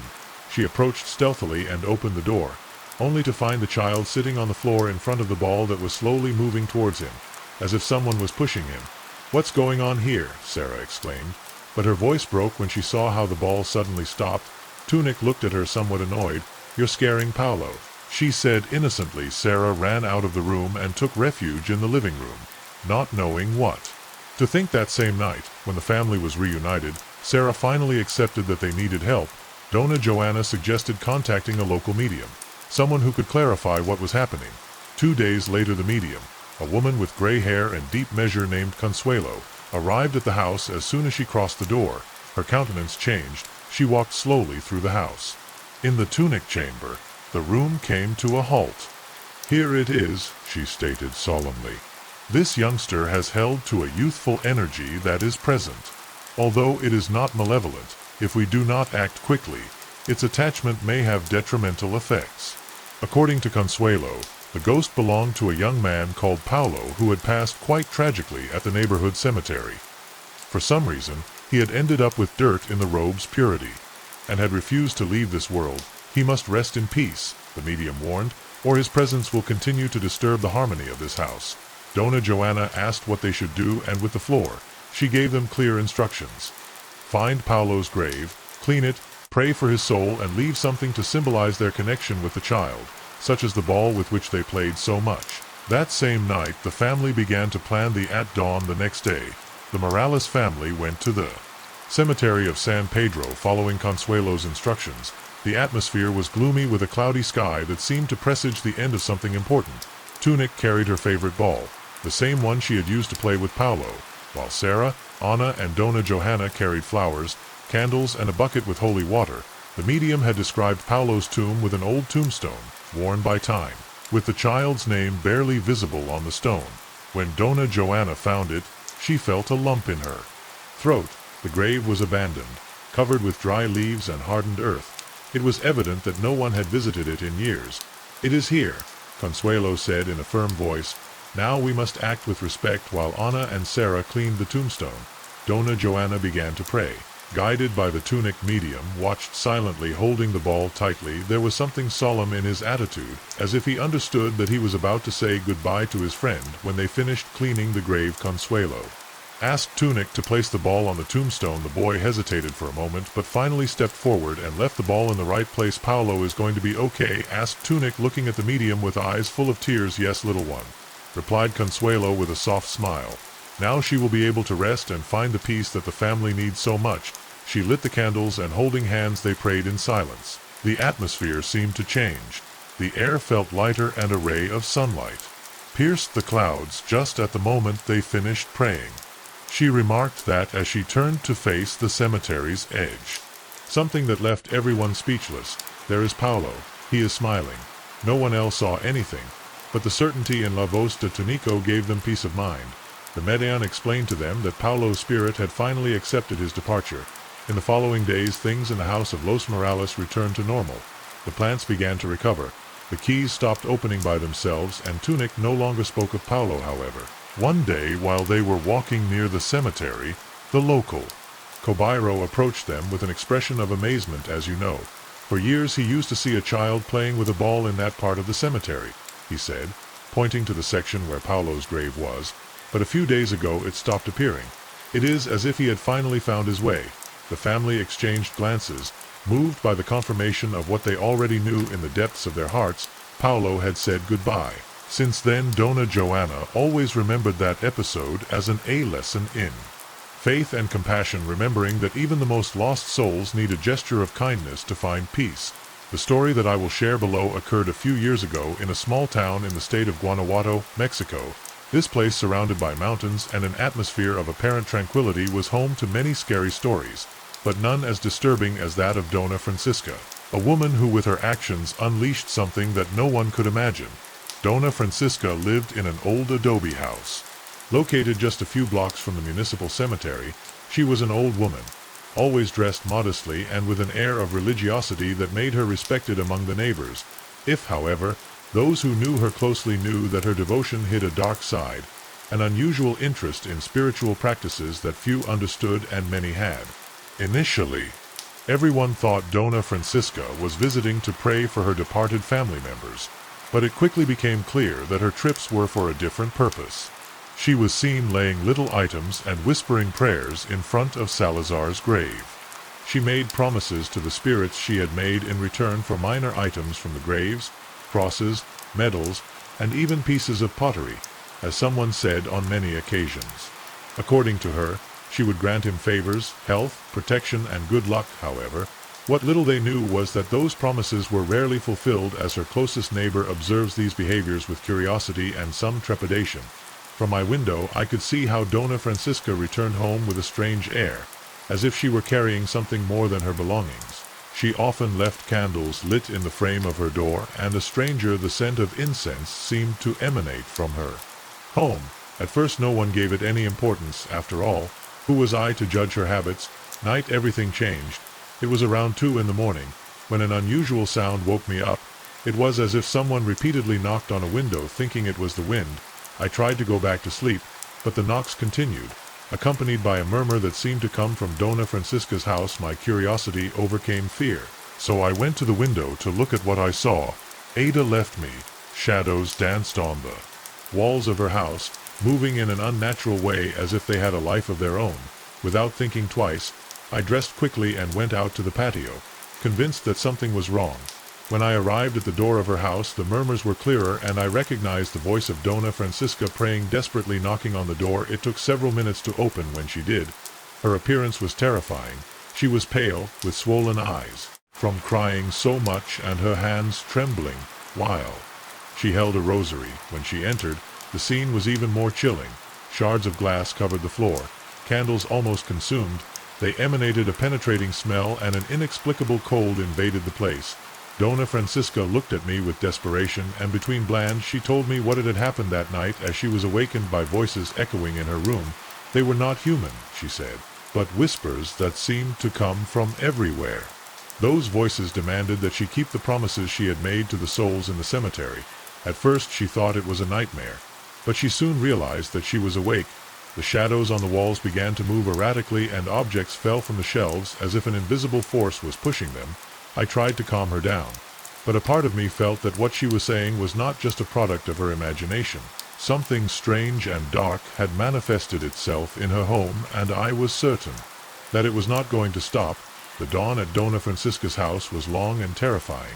While she continued to pray, I sat near the door, watching how the atmosphere, it seemed to get heavier. With each passing minute, there was a strange silence, broken only by the crackling of the candles that were still burning on the table. However, that silence was soon interrupted. A dry sound like the creaking of wood was heard from the corridor that led to the rooms. We both turned at the same time and saw how a shadow crossed fleetingly along the wall. Fear paralyzed me. But Dona Francisca, as if driven by a mixture of panic and resignation, she got up and began to murmur something that I could not understand. Followed the sound, holding her rosary tightly, and I accompanied her, unable to leave her alone at that moment. The scene we witnessed when we reached the end of the corridor was disturbing. The door of one of the rooms was open, and inside all the objects of a small altar that she had fallen into the religious figures. The candles and crucifixes were destroyed, as if something had swept them away violently. Dona Francisca fell to her knees, crying and murmuring that it was all her fault. In her blandness, she began to confess what she had done in the cemetery during all those years. She made promises to the souls in exchange for favors, but she never fulfilled them. Instead of taking the offerings, that aunt returned home with objects of the convinced that she could retain the blessings. However, now those souls were collecting what she owed them. As she spoke, the atmosphere became even denser, A chill that penetrated to the bone filled the room, and the scent of burnt candles became unbearable. Then something happened that I will never forget. The shadows on the walls began to move again. But this time they were not fleeting. They stayed there, forming humanoid figures that seemed to be watching us. One of them stretched out from the floor to the ceiling and remained motionless in front of Donna Francisca. She closed her eyes tightly, pressing the rosary and repeating over and over again, "Forgive me, please forgive me." Her voice was just a whisper. Among the trembling of her body, I wanted to run, but my legs did not respond. I was trapped between horror and the need to help her. But this time they were clearer. They were not whispers, they were shouts, demands to return what was not hers and to fulfill the promises she had made. Return it, they repeated over and over again, like an echo that resounded throughout the house. The objects that remained on the shelves began to fall again, and the windows shook as if a storm were hitting her from outside. Donna Francisca looked at me, and in her eyes I could see a terror that I had never seen before, in anyone. "I have to return everything," she said in a broken voice. "I have to do it before it is too late." I asked her to explain to me how we could solve this, and she tearfully said that she should return each object to the exact place in the cemetery where she had taken it from. She also had to bring the offering she had promised, flowers, candles, and even food. I helped pick up the things she still had in her house. Each small object seemed to carry an inexplicable weight, as if they were impregnated with the energy of the souls that claimed them that night. We could do nothing more. The voices and shadows continued to lurk until dawn. But we knew that the real challenge would begin the next day, when the sun both rose. We went to the cemetery. Donna Francisca's expression was completely defeated, as if she had aged 10 years overnight. When she arrived, the place was deserted, and the air was cold even though the sun shone overhead. She began to place each object in the graves from where she had taken them, while murmuring prayers and asking for forgiveness. I stood at a safe distance, keeping watch, although I felt a constant pressure in my chest, as if I had not. We were alone with each object that returned. The atmosphere in the cemetery seemed to change. The cold air felt less oppressive, and the silence that surrounded us became more natural, less burdened.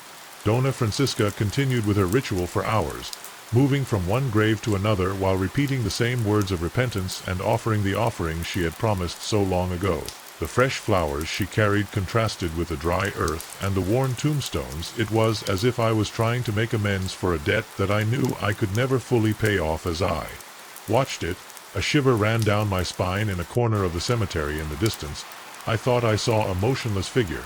It was impossible to distinguish details, but something in its rigid posture and its position made me feel that it was watching us. When I tried to take a closer look at the figure, it was no longer there.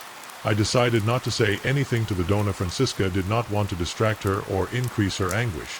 However, I could not help but feel that those souls were still watching, waiting for everything to be finally restored. After what seemed like endless hours, Donna Francisca approached the last tomb.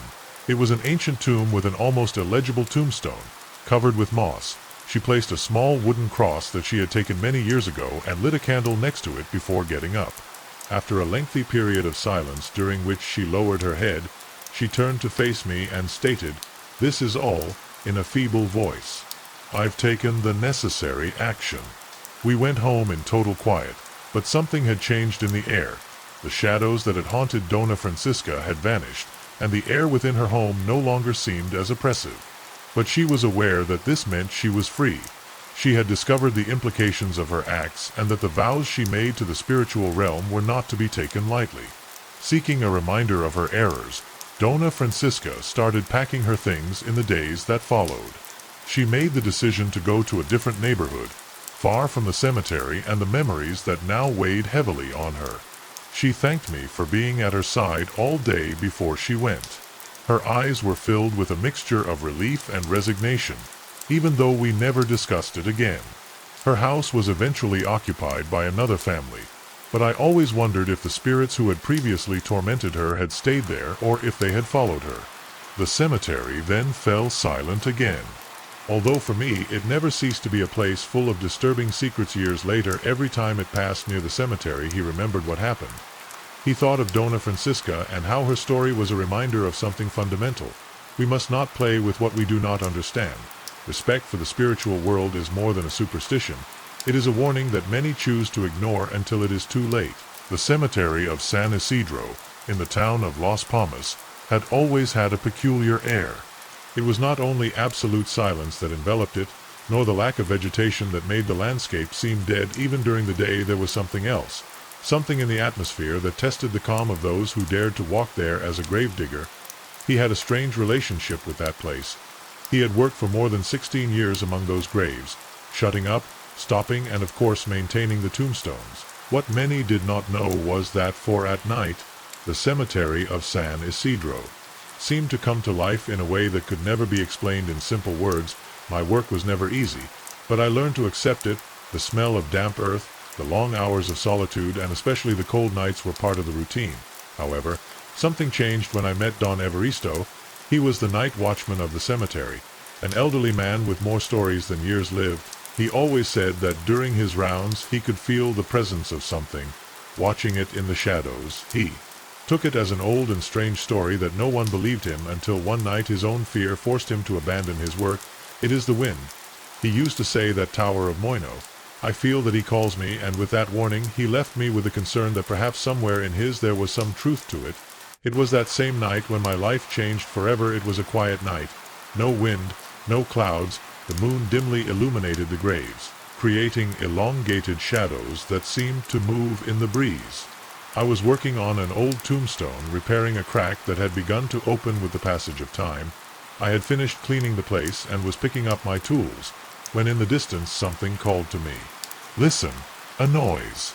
I first believed it to be the wind, but as I focused further, I saw that it was really a child's scream.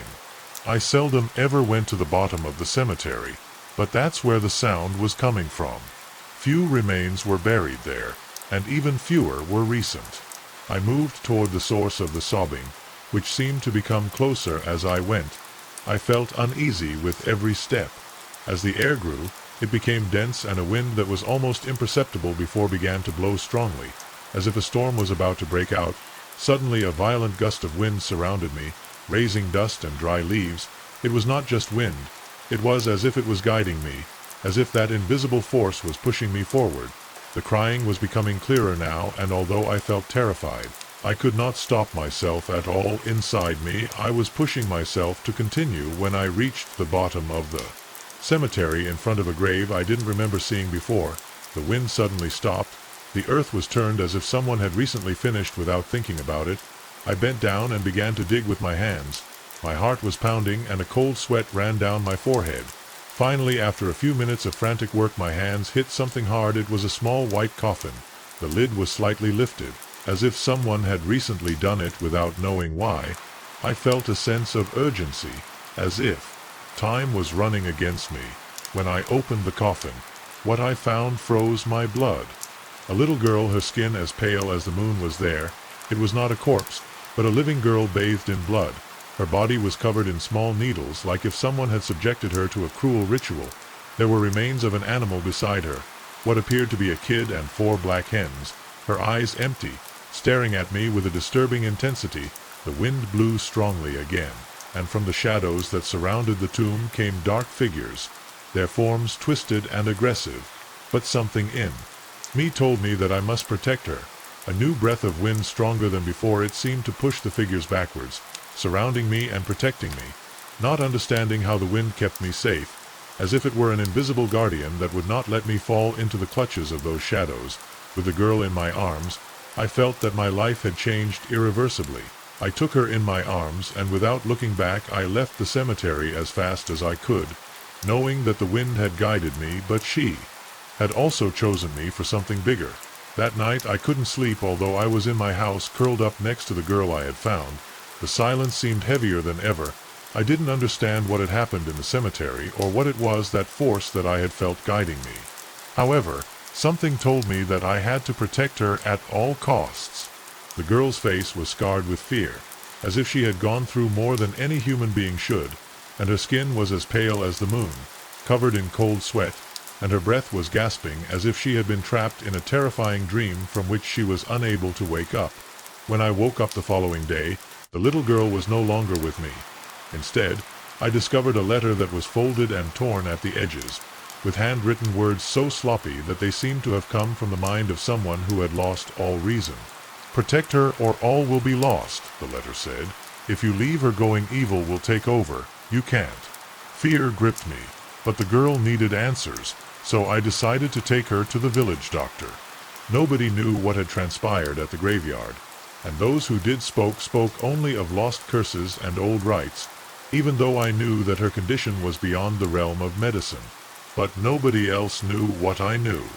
I understood that the wind was connected to all this, that force, that inexplicable current of air that had guided me, seemed to be something else.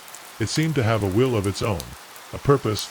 Weeks passed, and the girl whom I named Maria del Socorro began to adapt to her new life. She remained silent most of the time, observing the world with eyes that seemed to see beyond what humans they were able to understand. Although I took her to school, her behavior was strange. She always sat alone, looking into space as if she were waiting for something. The children of the village began to fear her, and many turned away when they saw her. There was something about her, something dark and mysterious that could not be ignored. One night when I returned from work, I found something that froze my blood. The door of my house was half open, and the wind, the same wind that had guided me in the cemetery, was blowing hard. I entered without making a sound, my heart racing, afraid of what I might find. Inside, the girl was in the center of the room, surrounded by extinguished candles. Her eyes shone with an unearthly intensity, as if she were seeing something I couldn't. In her hands she held a small wooden figure carved with strange symbols. While she was, as I watched the figure, I felt something change in the air, as if space was compressed. It was then, when I heard it, a low, mocking laugh coming from the darkest corner of the room. I turned quickly, but saw nothing. However, the laughter did not disappear. It was as if an invisible presence was laughing or watching me. I felt a shudder in my back, and suddenly the girl stood up slowly, walking towards me without saying a word. The air became colder, and the wind that had been present since I found her in the cemetery, she blew hard again. "What is happening, Maria?" I asked, trying to stay calm. "Why are you doing this?" She lifted the wooden figure and showed it in front of me. The symbols on the figure shone with a dim light, almost imperceptible, but enough to make me feel that I was seeing something forbidden. Looking at it felt as if my mind was overflowing with strange images and thoughts. I saw shadows, dark beings, and something much bigger and scarier than anything I could imagine. It was then that I understood the truth. What was in the cemetery was not just a girl, but a link between the world of the living and the dead, a connection to something that did not belong to this world. The wind, the wooden figure, and the shadows that surrounded it were part of a much larger game, an ancient ritual that was not to be interrupted. The rejuvenating, the wind had been a warning, but also a call to something much more dark that lurked in the shadows of the cemetery. Suddenly the lights of the house flickered, and a gust of wind smashed the windows, sending glass flying through the room. Not knowing what to do, I took Maria del Socorro and ran to the cemetery, the only place I knew that could offer me any answer. I arrived at the cemetery with my heart beating at 1 per hour. The darkness had already taken over the place, and the wind, that damn wind, was blowing hard again. I could feel it, that pressure in the air, as if everything was waiting for something to happen. Maria del Socorro silently walked by my side, her empty eyes as if she wasn't really there, as if her soul was trapped in another world. When she reached the bottom of the cemetery, the place where I had found her for the first time, the wind intensified, and the whisper that before it had been barely audible, now it became a roar that seemed to come from the ground itself. I knelt by the grave, where it had all begun, looking for some sign, some clue as to what I should do, but there was nothing. The place seemed as desolate as it ever was. Then, when I saw it, a vortex of air appeared before me, a swirl of wind that swirled with unearthly force. At first I thought it was only the wind, but soon I realized that something was happening. The wooden figure that Maria was holding began to shine with the same intensity as before, and suddenly the vortex seemed to stop. Everything was silent. The wind was no longer blowing. I looked at Maria, who remained still with her eyes fixed on the center of the vortex. It seemed that she was also waiting for something. The air was heavy, almost oppressive, and then it was as if time itself had stopped moving. And at that moment I understood what I had to do. Somehow the rejuvenating, the wind, had not only been guiding me, it had been protecting me. But now it was no longer just a force of protection, but a sign that the battle between good and evil was about to be unleashed again. The vortex was the link between the two worlds, and Maria del Socorro, that girl whose life I had saved, was the key to closing the door between them with determination. I took the wooden figure from her hands and threw it into the vortex. A roar of wind and light filled the air, and the whirlpool intensified, spinning with such force that I felt my whole body shake. Maria began to cry, a heartbreaking cry that resounded in all the darkness. Was as if the pain of all the evil that had been released through her was coming out at that moment, releasing the shadows around her. But when the whirlpool reached its peak, the wind suddenly stopped, the air became calm again, and the vortex disappeared as if it had never existed. The pink wooden figure lay on the ground next to the tomb like a sign that the ritual was over. Mary stopped crying, and her eyes, once filled with that strange intensity, were now empty, peaceful. The sense of terror that had been present throughout our journey was completely gone. The wind was no longer there, and the cemetery seemed to have returned to its usual silence. But something had changed. Something had been sealed. The door between the two worlds that had been open was now there, closed, and took with it the evil that had been hiding in my arms while holding Maria. I went back home unsure of whether I had saved the world or merely delayed the inevitable. But I knew that the wind had served its purpose, and that, even though I would never fully comprehend what had happened, my life and Maria del Socorro's would never be the same. Carlos had always been a countryman. He was born and raised in a small town in the mountains of the state of Guanajuato, far from the hustle and bustle of the big cities. He loved the tranquility that is only found in remote places, where the sound of the wind through the trees and the singing of the animals were the music of his day-to-day, his home. Quiet nights, a distant whisper that reminds me of what happened in the cemetery of San Isidro. I'm not sure if evil will return, but in the meantime, I know that there is something in that wind that continues to protect us, guiding us, and perhaps saving us from what lurks in the shadows. With mountains around him on all sides and fields where maize and beans were grown, he felt that living there was the closest thing to complete independence. That night, after enjoying himself with his friends, Carlos was going home. It was a quiet night like any other, with the full moon shining on his old truck as he kept an eye out for the darkness that surrounded his path. Even though his life in the country had been relatively safe, something about that night seemed different to him, as if the world was waiting for something, as if the shadows concealed something that should not be seen. Carlos always carried a pistol with him, not out of fear but as a precaution. In that remote area where patrols were few and people relied more on their neighbors than the law, a defense was never too much. Despite this, he had never felt the need to use it that night, but something started to bother him, a strange feeling that something was happening. From the darkness, he saw the path he was on. He was surrounded by corn plantations and abandoned fields with thick bush that almost reached the road. There were not many lights in that area, only the dim moonlight that filtered through the treetops and bushes, creating shadows that danced around him. Suddenly, in the middle of the silence, he heard a noise. At first it seemed the rustling of a branch under the weight of an animal, perhaps a deer or a fox, but the sound was followed by a louder and closer one. Something or someone was moving. Through the bushes, Carlos frowned and slowed down the truck. He was alone miles from his house, and his only company was darkness, with his heart racing. He turned off the vehicle's lights and stopped the engine. Only then could he hear with clarity the grunts and something else, a guttural sound that for a moment made him think that it was some kind of wild animal, but it was not a natural sound. Something in the vibration of those grunts made him feel uncomfortable. The air was heavy, and the feeling of being watched intensified in the distance. Something was moving in the darkness. Carlos did not know what it was, but something inside him told him that he should not continue. He decided to make a decision, got out of the truck, and with the gun in his hand walked towards a small tree nearby. He could not see well, but he climbed quickly to get a better view of what was happening in the bush. He could see something odd in the darkness from that high vantage point, where the moonlight partly illuminated the area. Two eyes gleamed in the backdrop of the brush, their radiance seemingly otherworldly. They were big, bigger than a typical animal could be. He watched in silence, standing still and almost out of breath. Carlos couldn't take his eyes off the eyes as they slowly moved from side to side. At that moment his mind began to make guesses. Maybe it was some injured animal or some stranger that had been lost in the darkness, but something in his instinct told him not to approach. The sense of danger was palpable. Then suddenly the sound changed, a rustling of broken branches. closer and much more violent than before. The bright eyes disappeared from his sight. Instead, a deep growl and a sound as if something heavy was crawling on the ground made his blood freeze.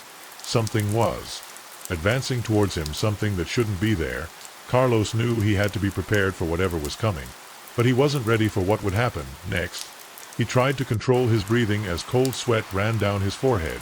The rustling of branches grew closer, and the air became dense as if something crushed him from his throat.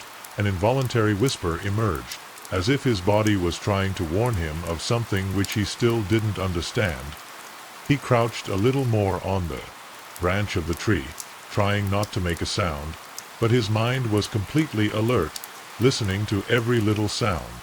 The silence was suddenly broken when a deep guttural growl filled the air. Carlos couldn't see what it was, but the sound was so close that it seemed to be right below him, as if the creature was lurking from the shadows. Its eyes shining, they had disappeared. But the danger was more real than ever. Something was there, something that didn't belong there. The air was charged with a palpable tension surrounding him. Carlos raised his pistol, trembling slightly. He wasn't sure if he could shoot, if he really needed to. His mind was spinning, trying to find a logical explanation, but nothing at that moment made sense. He heard slow, slurred footsteps as if a huge beast was walking in the undergrowth. His eyes tried to penetrate the darkness, but all he could see was a diffuse mass, like a shadow, that moved strangely. Suddenly, in an abrupt turn, the creature emerged from among the bushes. Carlos couldn't believe what he was seeing. It was a monstrous figure, much larger than he had imagined. The silhouette moved with unearthly agility despite its size. The creature's body was partially covered in thick, messy fur, while its limbs looked disproportionate, with long, twisted front legs ending in sharp claws. Its face, if it could be called that, was a majo of animal and human features, with huge eyes that shone with a yellowish and inhuman light. Carlos felt a knot in his stomach, and his mind began to overflow with irrational thoughts. He wanted to flee, but something kept him paralyzed. The creature began to move forward, taking heavy steps that creaked on the dry ground. With each movement it seemed that his skin was twisting as if he were going through unbearable suffering. When he opened his mouth, Carlos could see his huge fangs and his pink and thick tongue. But the worst of all was not his jaws, it was the sound, a scream followed by a roar that seemed to pierce the air. The creature let out a desperate shriek, a sound so painful and anguished that it made the hairs on the back of Carlos's neck stand on end. It was a human scream, but distorted by a pain and despair that could not be explained. It was a sound that penetrated his mind, that dragged him into an emotional abyss from which he could not escape. And then, as if something had broken it, the creature collapsed on its hind legs, vomiting blood and pieces of flesh from its own body. It was a gruesome scene, impossible to describe in words. The red liquid fell to the ground, mixing with the earth while the creature continued to writhe on the ground. Carlos could not move or breathe normally. All he could do was observe the eyes of the creature, now closer than they never noticed him. It was as if he was recognizing him, as if he was challenging him, as if he was inviting him to come closer. But the creature didn't make any aggressive movements. The place of it let out some strange murmurs, as if it were trying to speak. "I want to die," he muttered in a low voice. The words, despite their clarity, they had a warped, monstrous appearance, as if the thing was having difficulty expressing itself. The sense of horror grew as he, like Carlos, felt powerless. The creature was in some kind of condemnation, and while he was in pain, he also seemed to be conscious of his own torment, and in a manner that even he could not comprehend. That condemnation bound him to him.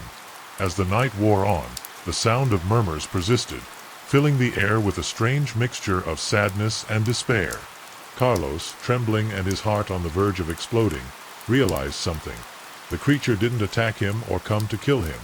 Instead, it seemed to be caught up in its own torment, and that was the only reason it hadn't hurt him. Time seemed to stop for Carlos as he watched the creature writhe on the ground, as if the echoes of her suffering could pierce the very earth that surrounded her. Her body, halfway between the human and the animal, seemed to be torn not only by physical wounds but by something much deeper, a curse, an eternal damnation from which he could not escape. Carlos tried to find some logical explanation, but nothing made sense. All he could do was not the same. He knew about the nature of animals, about the myths and legends of the region. He seemed to crumble before that monstrous image. The creature began to spin around, hitting the ground with its hind legs, and then let out another heartbreaking scream. It was a sound so intense that Carlos felt as if his own heart stopped.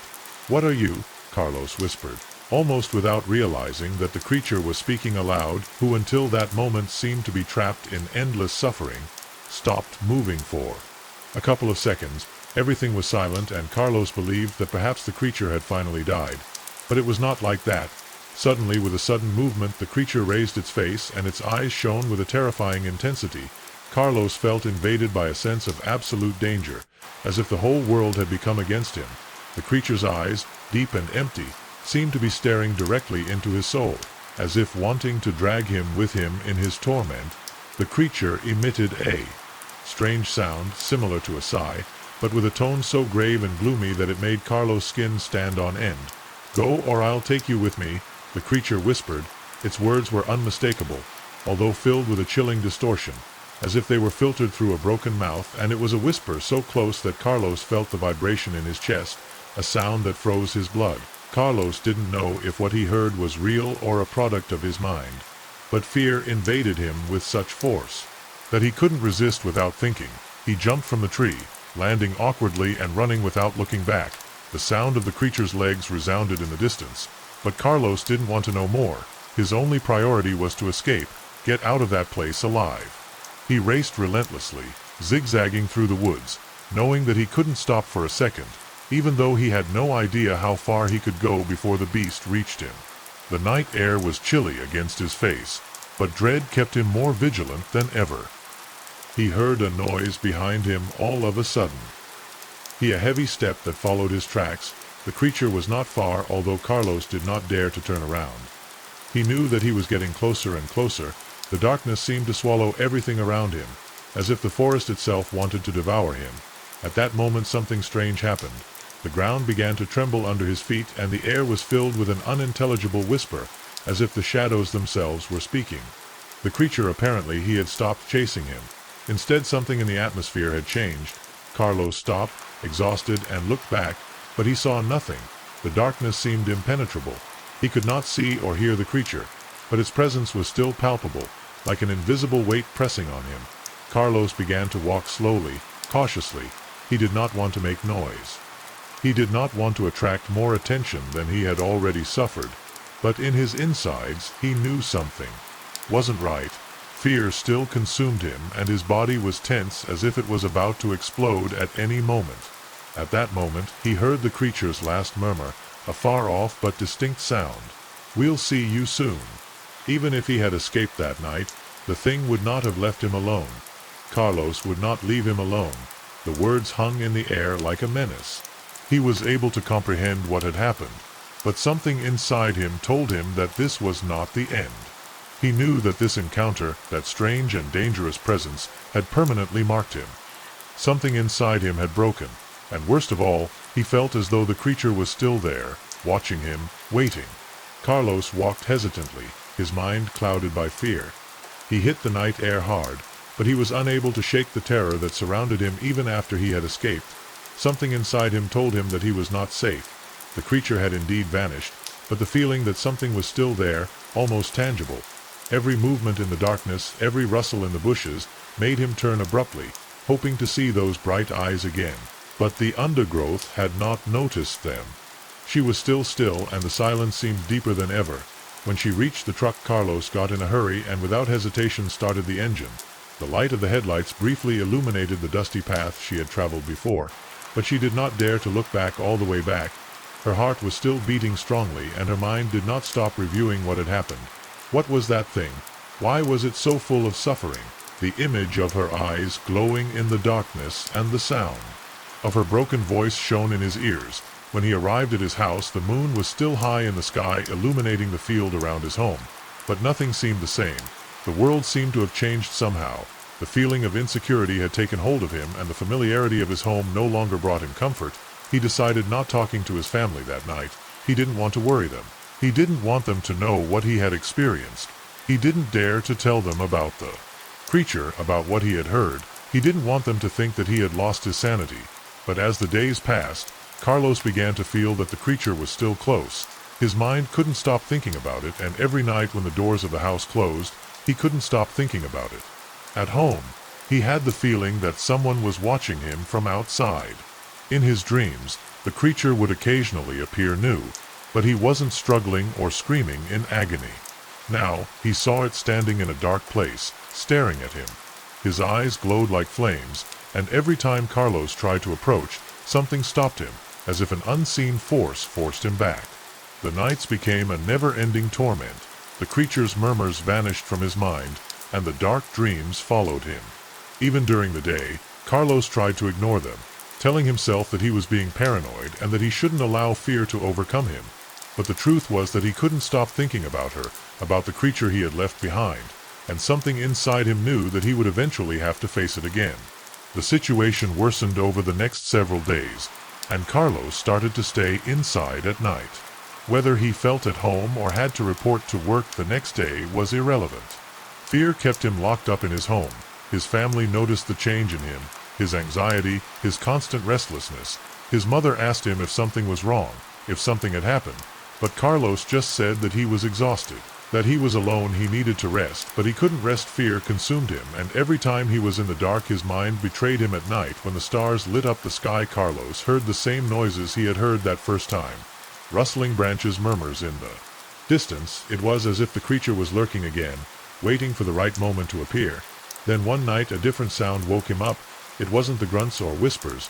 This time it was a scream, a heart-rending scream that pierced the air, a sound so loud that it seemed to echo in every corner of the house. Carlos got out of bed trembling and looked out the window. The darkness enveloped him, everything.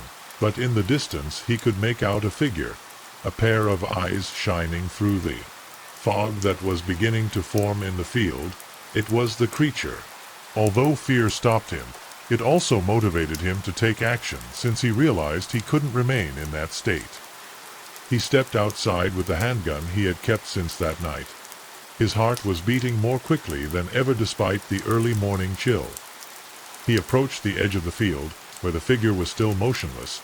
His eyes shone in the darkness like two lighthouses.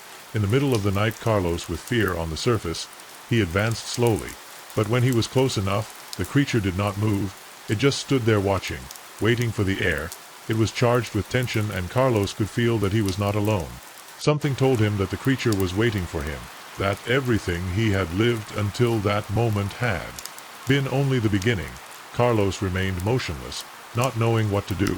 The creature was still there, watching him from the darkness, his eyes shining with an intensity that seemed to consume everything around him.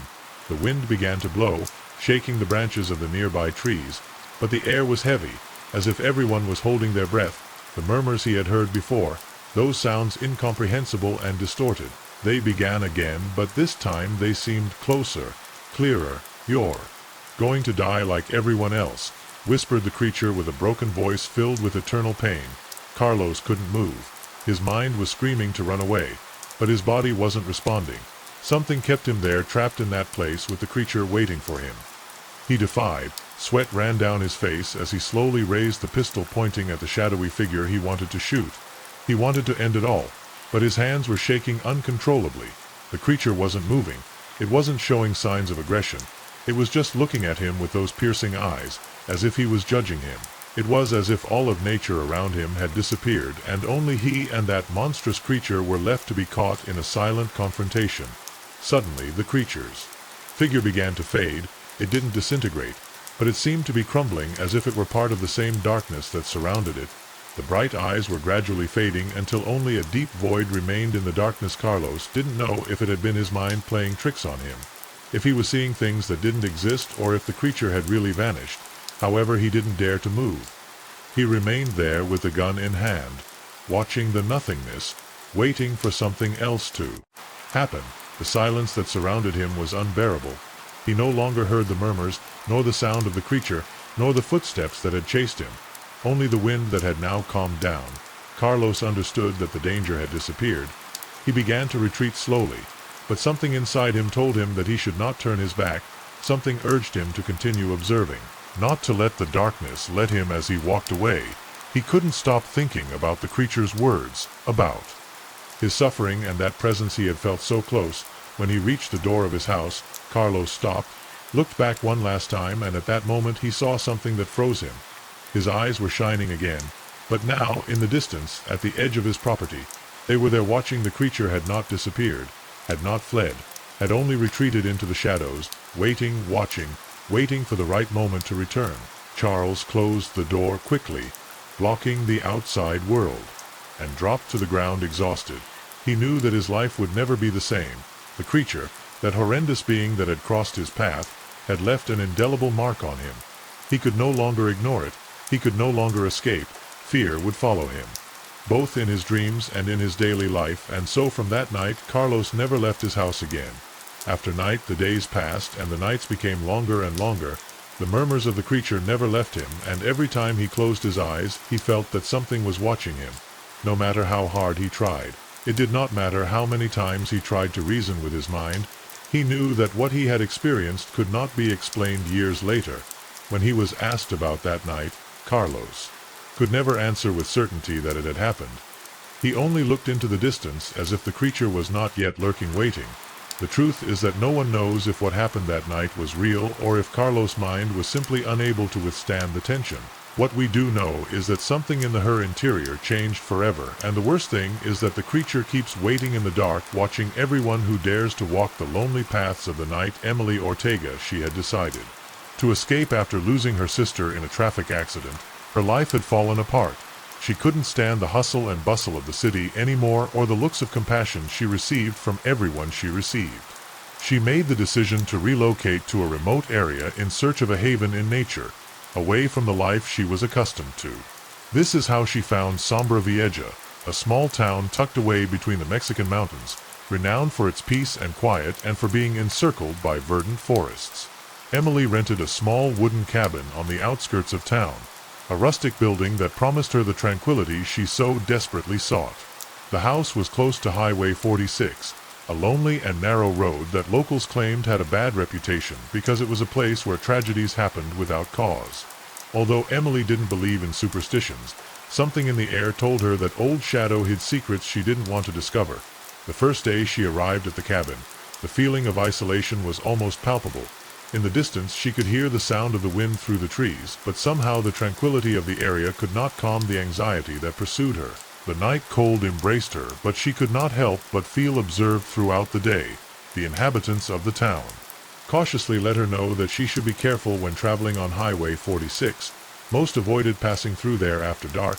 That road is not a good. Lady Ortega had warned him. Mrs. Rosales, the old woman who lived in the house next door. They say that something somewhat dark appears there that does not bring good omens. Emily had smiled kindly, thinking that the lady was simply superstitious, but that night, when the sun had already set and darkness covered all around her, the words of the old woman like errand to haunt her mind, she decided to go to the village to do some shopping, and although she thought she could avoid the road through a longer road, in the end she chose to take Highway 46. Something inside told her that she should do it. She drove slowly, watching the trees that lined both sides of the road like a curtain of shadows. Suddenly an icy breeze ran through her body and the lights of the car began to flicker. Emily tried to change the radio, but the music stopped playing.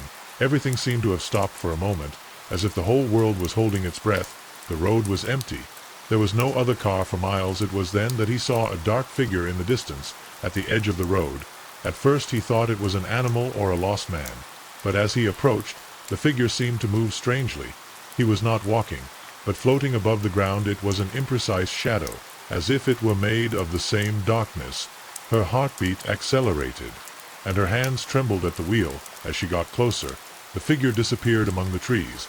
Emily couldn't help but speed, with cold sweat running down her back. The silence around her was deafening. When she reached her cabin, Emily tried to calm down. She couldn't stop thinking about what she had just seen.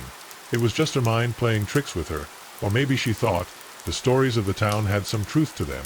That figure, that shadow, seemed to be tied to that place in a deep way. That night Emily couldn't sleep. The noises in the house, the creaks in the walls, and the whispers that slipped through the cracks in the windows kept her alert. Something in the dark made her uneasy. The air felt heavy, as if she was waiting for something to happen. The next morning she arrived with a deceptive calm. Emily got up early. Still with the echo of the shadow floating in her mind, she decided to go for a walk to clear her thoughts and become more familiar with the surroundings. The imposing and ancient trees seemed to watch over her at every step she took.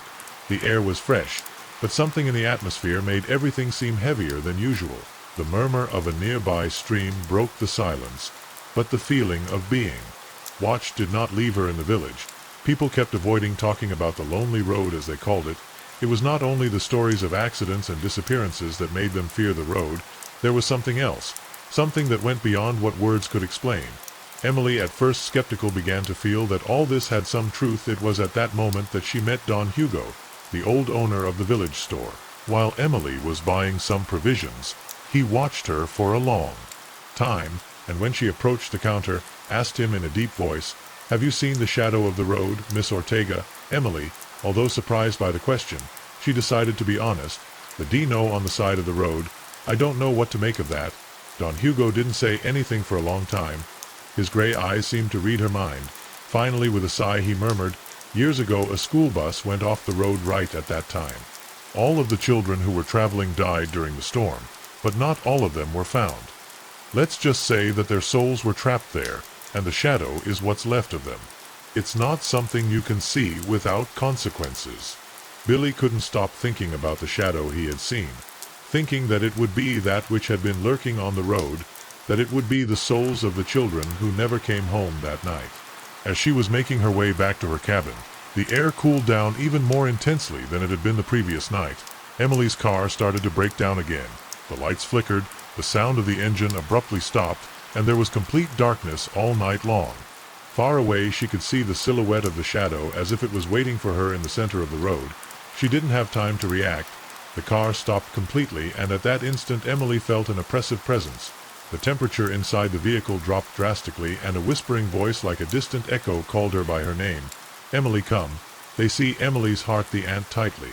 Her breathing was ragged. The voice seemed to come from everywhere at once, echoing in her ears. She couldn't move. It was as if something invisible was catching her, as if the air itself was squeezing her. Suddenly the shadow moved towards her. She had no definite shape, but she expanded quickly, sliding across the asphalt towards her car. At first she just looked like a fuzzy figure, but when she got closer, Emily could make out small shapes, tiny figures that they were clustered around the shadow. They were children's shadows, and their eyes shone with a spectral light. Emily could hear the whispers and screams, as if calling for help. The children came closer, surrounding the vehicle. Then the main figure of the shadow dissolved into a dark mist that enveloped all around it. The children's screams increased, but they were desperate screams, as if something prevented them from resting in peace.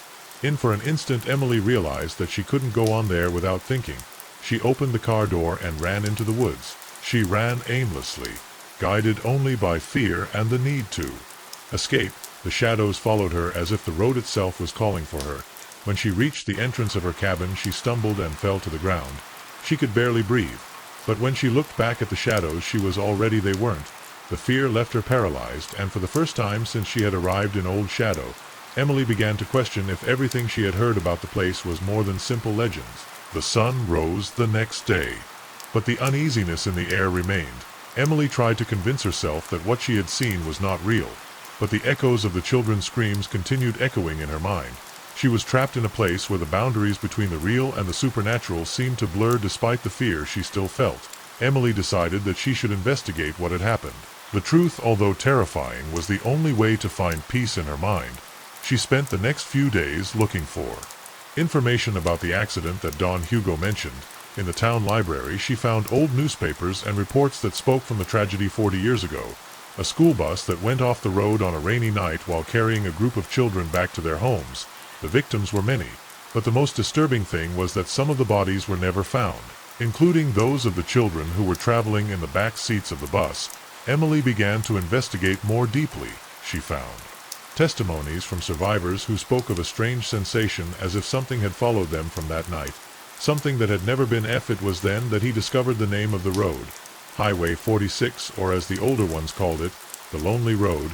The name not only referred to the secluded and desolate place of the place, but also to the feeling of solitude that enveloped those who dared to cross it at night. He decided that he should Salvador Michi, the man who had been responsible for the investigation of the accident all those years ago.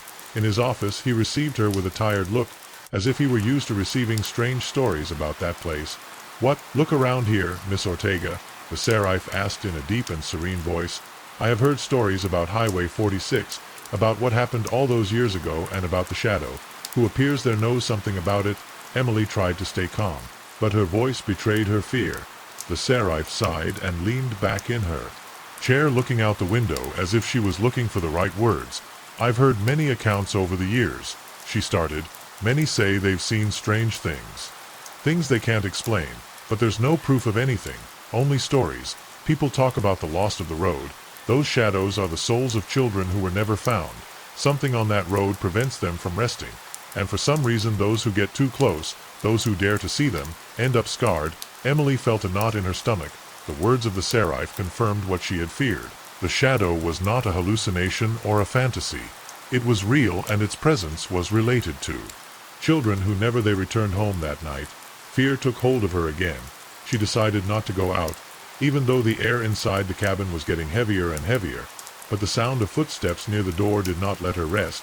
She was sure that something was coming, something that she could not see, but she could feel the lights of the house flicker, and the temperature dropped sharply as if it were a reflection, rose from her chair and walked towards the door, not knowing why. When she opened it, the icy wind greeted her with force, and she saw in the distance a floating figure on the road. It was the shadow that was slowly moving towards her. This time she was not alone around her. The small figures of the children with their eyes shining in the surrounding them. The muffled cries of despair filled the as the figures approached, dancing in the shadows. Emily tried to back away, but her feet were unresponsive. She was trapped, and the children began to shout her name. It was an unbearable anguish. It was then that a firm hand took her arm. It was the seraph, Michi. He had followed her home, worried about the strange events around her. "Don't look at the children," he told her almost in a whisper. "They don't rest, and they must not be seen. It's the only way to avoid being dragged with them." Emily, paralyzed with fear, she could only watch as the seraph quickly guided her into the cabin. She slammed the door shut, but the screams kept ringing as if they were inside. The walls, the air felt dense, and the shadow kept floating outside, as if she was waiting for something that night. Emily couldn't sleep. The whispers lingered in her mind, and the children kept calling to her. At dawn she decided it was time to leave Old Shadow forever. She could no longer bear the weight of the tragedy that still lurked on that road. She promised that she would never forget the screams of the children or the shadow that accompanied them. The seraph, Michi, offered her his help to leave, but warned her that the shadow would not let her go so easily. In the end, Emily left her cabin and left Old Shadow. But the shadows, although distant, would follow them forever. J. Ruiz was a 34-year-old man with a complicated past. After leaving the army, he was looking for a quiet life, away from the hustle and bustle of the city and the memories of his hectic youth. He found that peace in an isolated farm in the interior of a small mountainous region called Dark Valley in Mexico. He and his wife, Lydia, decided to buy an abandoned property, known locally for being a place of fertile land but shrouded in mysteries that most preferred to ignore. The Ruiz's farm, which had once belonged to a family of former farmers, seemed perfect for the new beginning that the couple desired. The place offered the seclusion that both Jake and Lydia were looking for. In addition to the promise of a simpler life raising cattle and farming the earth, however, the inhabitants of the nearby village seemed to distrust the property, often warning Jake and Lydia about strange stories that enveloped the farm, talking about voices in the darkness of missing people in the region and unexplained noises that seemed to come from the depths of the earth. Many believed that the farm was there, but the young couple thought that they were just superstitions to scare the outsiders determined to start a new life. Jake and Lydia didn't pay attention to the rumors and moved to the farm, starting to adjust to their new routine. During the first few days, everything seemed to be going well. The place was quiet, with beautiful views of the mountains and fresh air that helped them disconnect from the hectic life of the city. But they soon began to notice that something was not right. Often Jake found tools missing without explanation, or with the doors of the house that opened by themselves. At first they thought it was just the wind or that one of them forgot to close things. But soon more things began to happen strange. Soft noises in the night, like footsteps creeping on the ground and lights flickering in the barn, although no one was around. One afternoon Lydia, who was feeding the horses in the stable, heard a low whisper, as if someone was calling her. At first she thought it was the wind or some nearby animal, but the whisper was repeated, and this time it was clearer, almost as if someone was pronouncing her name in a low voice, Lydia. with her heart racing, looked around, but there was no one around. The barn, she convinced herself that she was just imagining things, but that night, while they were having dinner, Lydia told Jake what she had heard. He listened to her silently, but he didn't seem very worried. Jake was a rational man and thought that in time Lydia would adapt to the solitude of the countryside and to rural life. However, that feeling lingered in the air as a presence that could not be seen, but that was felt. Meanwhile, Jake began to discover other strange things on the farm. One morning while inspecting the barn, he found dusty hand marks on the walls, as if someone had touched the wood recently. However, there was no one around, and the feeling that something inexplicable was there. As it turned out, the tension increased with each day, and they both questioned if they were really prepared to face what was ahead one evening after a long day of laboring in the fields. A fresh mountain wind blew into the house as Jake and Aya rested on the terrace, but it was insufficient to ease the tension that had developed between them. Something in the field. During that night, when the sky darkened and the first drops of rain fell softly on the roof, the farm animals started acting strangely. The cows started to moan non-stop, as if something had happened. The atmosphere was shifting, the darkness seemed denser, and the shadows longer, as if the terrain surrounding the farm held secrets that refused to be revealed. They refused to go inside the stable because they were still anxious. Jake stayed inside to monitor the stall, while Lydia, concerned, went outside to see what was going on. Lydia noticed an odd feeling in the air as she got to the stable. The wind was blowing hard, causing the barn's timbers to creak, and the rain was coming down harder, but what was most unsettling was the quiet. They stood still and silent, staring at the barn entrance as if they were waiting for something. Lydia approached warily, wondering what would be generating such strange behavior. It was then that she heard a soft, almost imperceptible whisper that seemed to come from the shadows inside the barn. At first she thought it was the sound of the wind, but this whisper seemed more personal, as if someone was speaking directly to her in her ear. Lydia turned quickly but saw no one uneasy. She decided to return to the house, but she couldn't help but feel observed. A shiver ran down her spine as she walked back to the door, unable to shake the feeling that something was following her from the darkness. When she entered the house, Jake looked at her with a worried expression. She tried to calm down, but the words did not come out easily. "I heard something strange, Jay, like a furrow," said Lydia in a trembling voice. Jake looked at her, but said nothing. He was used to the superstitions of the countryside and thought that his wife was simply frightened by the storm. That same night, the rain intensified and the wind trampled in such a strong way that it seemed that the storm would never end. Jacques decided to go check the barn once again. Without giving importance to Lydia's fear, he walked between the darkness illuminated only by the dim light of a lantern. When he reached the barn, he paused for a moment, looking around. Everything seemed calm, but something was not right. The barn door was ajar, as if someone had recently opened it. When Jake entered, he felt a chill run through his body. The air was dense, as if something invisible was enveloping him. Suddenly he heard footsteps behind him. He turned quickly, but there was no one there. However, the footsteps continued to get closer and closer. Jake tried to stay calm, but his breathing quickened. Hearing the figure approaching through the darkness, the only thing he could see was a hooded silhouette holding a flashlight, slowly walking towards him. Jake, his heart pounding, decided to follow the figure, driven by a mixture of fear and curiosity.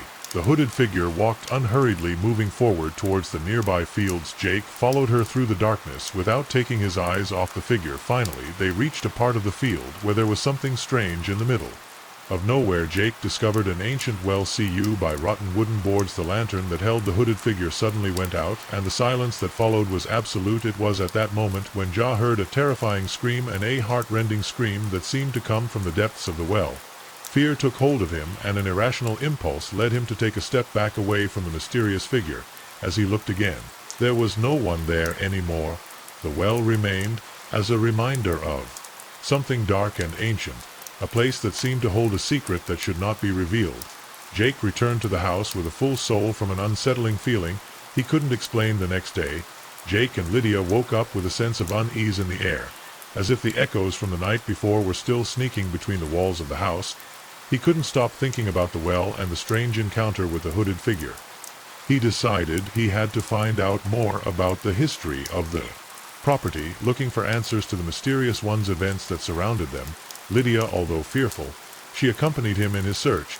Both visited the small shop in the village, a place that, although it had few inhabitants, was always full of rumors and gossip about the region. When she asked Aaron about the history of the farm, the old people of the place were reluctant to talk, but finally an old woman gave them a clue. The farm has witnessed blood, she told them with a glance. In the 19th century, a man was lynched by the townspeople after being accused of witchcraft, and his soul screams have since tormented anyone who dares to approach the well. That afternoon, Jake and Lydia started digging near the well, determined to find the truth. While digging, they came across a number of old files that appeared to have been forgotten for a long time. The documents told the tragic tale of Eduardo Martinez, who was wrongfully accused of witchcraft, lynched by a vengeful mob, and thrown into the well. The truth emerged. Eduardo had been merely a victim of the superstition and irrational fear of the heavy-hearted people of the time. The next night, beneath a starry sky, the spirit that was still haunting the farm made the symbolic decision to release Eduardo's soul. He cleared the hole of debris and fervently placed flowers around it, praying for the rest of his tormented soul. Although they felt that something important was happening, they did not expect everything to be resolved immediately. The supernatural events began to gradually fade away. As if the presence of the spirit was days later, the calm returned to the dark valley. The whispers that had once tormented them disappeared, and the animals returned to their normal behavior. However, the fear that had blamed Jake and Lydia for so long did not disappear completely. Both knew that they could not forget what. They had lived in that place, and the decision to leave the farm became inevitable. They decided to move. Although with a heart heavy, Lydia looked one last time at the well, now covered with flowers, and felt a strange sense of peace. Perhaps Eduardo's spirit had finally found rest. But they could never forget what they had experienced in the dark valley. The farm, once a symbol of hope, had now become a place marked by the suffering of the past, a place to which they would never return. As they lived in the depths of the night, sometimes when the wind was strong enough, it seemed as though distant whispers could be heard, as if something or someone was still waiting to be heard. Derek Moore, who had dedicated himself to driving for a transportation application for years, was accustomed to the quiet that only the early morning could provide. The wind carried with it the last remnants of that forgotten history. It enabled him to pay off the obligations he had accrued over the course of his life, which he was still unable to pay off. Meanwhile, the night slowly slipped by, filled with the stories that his passengers shared, sad, cheerful, funny stories, but few really exciting. It was the kind of job that kept him busy without needing to think too much. However, that night everything would change. It was a cold early morning in Mexico City. Derek was driving through little traveled streets surrounded by buildings that seemed to sleep under the gloom. He blew his whistle and a new request appeared on the screen. Something. That was not unusual, however. This time the destination was different. The pickup location was in an A place that didn't ring a bell at all. Olivo Street, an area known for its darkness and for being little frequented, especially at that time of day. He decided to accept the race in the hope that the passenger would not be just another person who would offer him a boring conversation. When he arrived at the indicated address, Derek could see a lone figure under the dim light of a flashing lantern. It was a man dressed completely in black with a hat that partially covered his face. He didn't say a word, and that made Derek feel uncomfortable. The man got into the vehicle without saying a single word, delivering only an address that when entered into the car system was not correct. The GPS screen flashed several times showing erratic routes and unknown places. Despite everything, Derek decided to go ahead. Maybe he was just an eccentric passenger. The journey began in silence. Derek, out of habit, tried to start a conversation to ease the tense atmosphere. But the passenger simply replied with short, almost philosophical phrases. Sometimes the road is more important than the destination.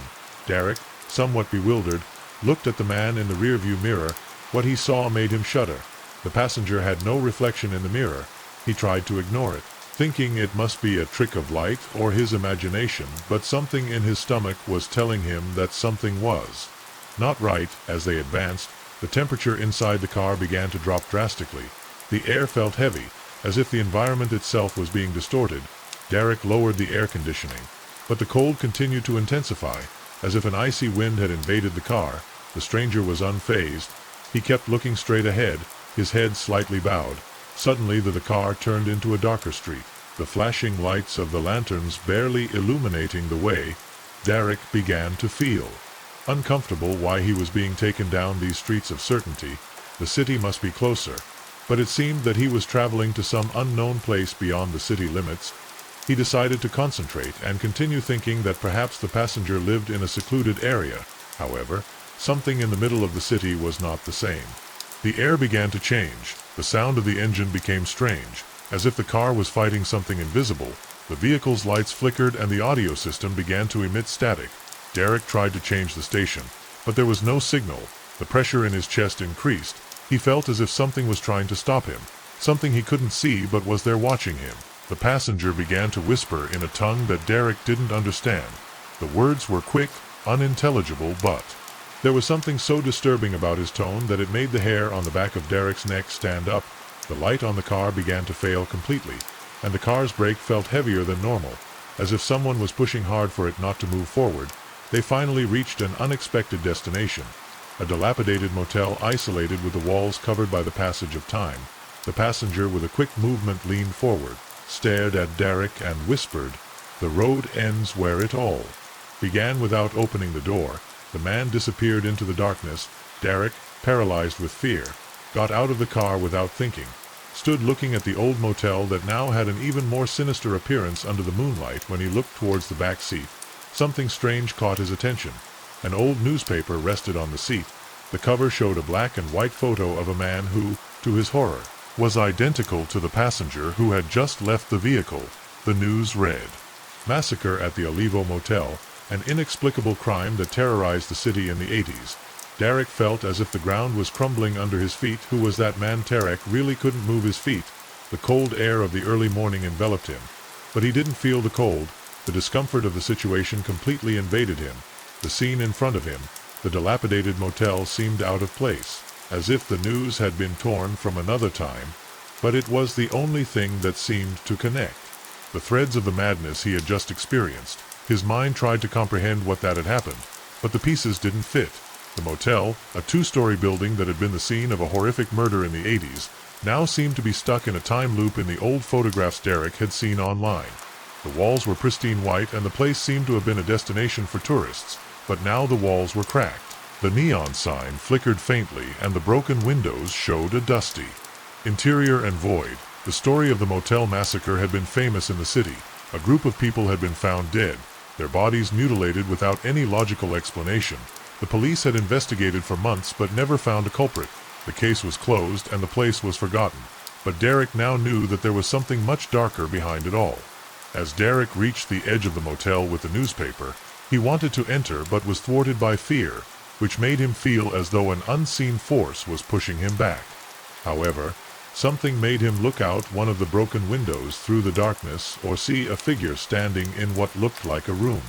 The figure was too composed, as if he was waiting for Derek to see her there. At that moment the motel lights flickered once more and Derek felt as if his legs were moving on their own, leading him towards the motel door. Despite his willingness to flee, as he crossed the threshold, the air became even heavier. The smell of damp and decadent invaded him, but the most terrifying sensation was that of being watched.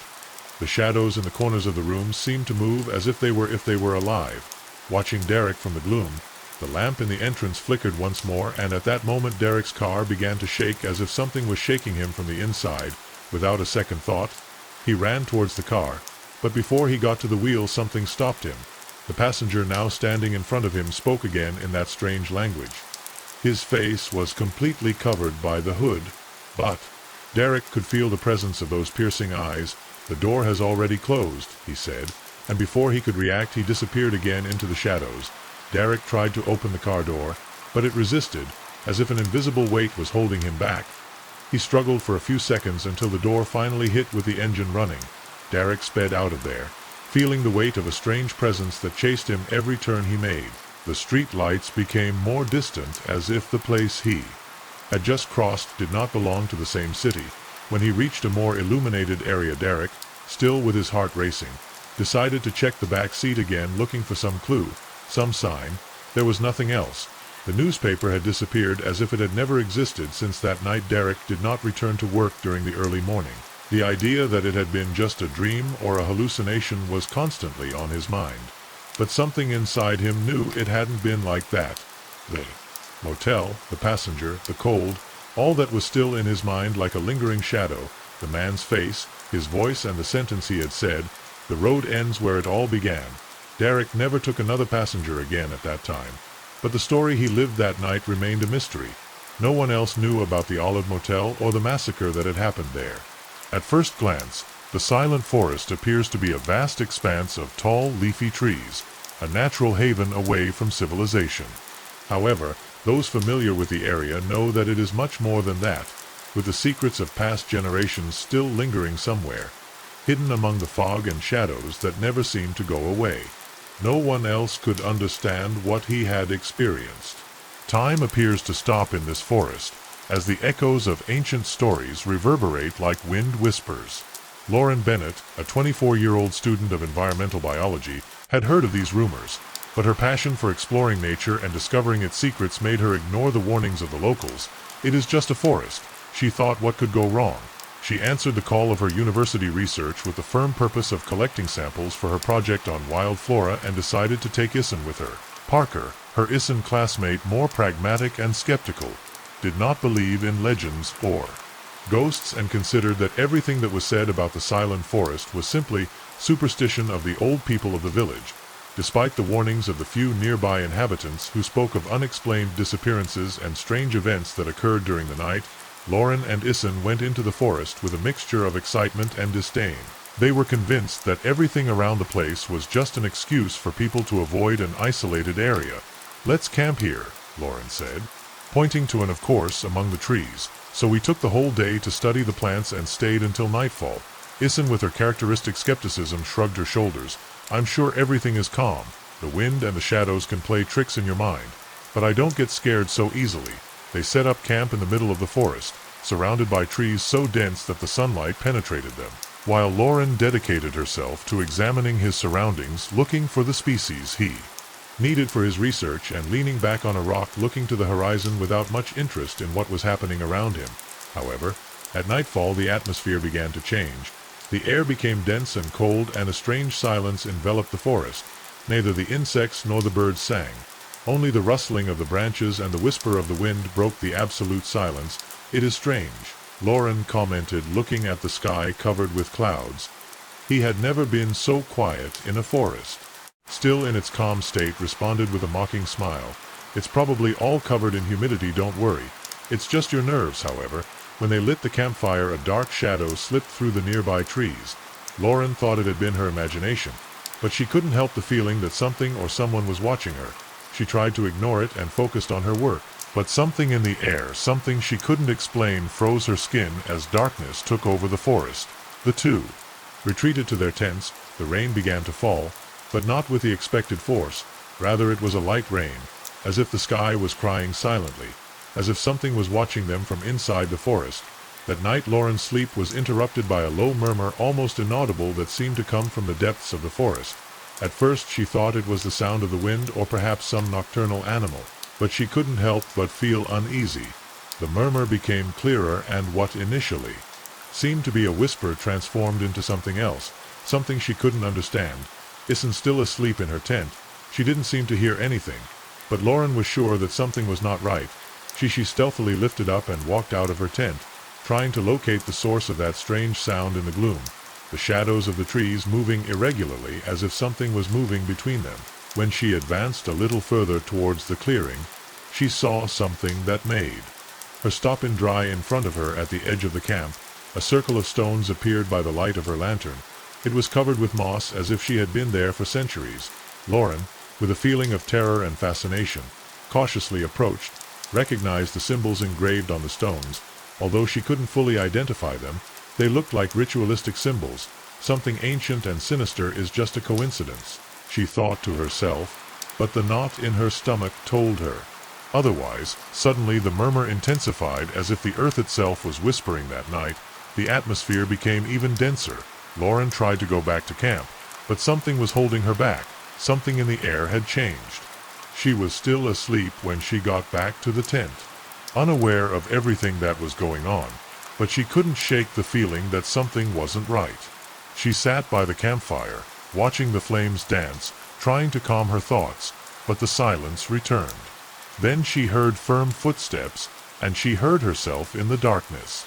She looked up at the trees, but nothing was there, but the murmur returned, this time much louder and clearer. It was a language she couldn't identify, a language that sounded as old as the forest itself. The whispers seemed to come from all directions, and she felt as though something was close by, although she couldn't see. Her chest, as if the air was denser, suddenly something made her look towards the clearing, towards the circle of stones. There in the center she saw Issen walking slowly with glazed eyes as if she was in a trance. The expression on her face was empty, as if she was not aware of what was happening around her. Lauren, terrified, quickly got up and ran towards him, calling him by name, but she didn't respond. It was as if she didn't hear her. The tension in the air increased as the first subtle shadows began to take shape around her. Dark and disfigured figures appeared among the trees. They were tall, human in appearance, but their bodies were strangely thin, almost as if they were formed by pure darkness. Lauren tried to grab her, but something pushed her back, an invisible force that threw her to the ground. The shadows began to, as if they were taking shape, and the largest figure emerged from the center of the circle. It was imposing, of superhuman height, with a skeletal figure that seemed to be formed by the same darkness as the shadows around it. Its eyes shone with an intensity that was difficult to look at, and its long fingers have, as if claiming it, a feeling of indescribable cold enveloped it as it watched in Kisen. Lauren shouted, but her voice was stifled by the pressure she felt in the air.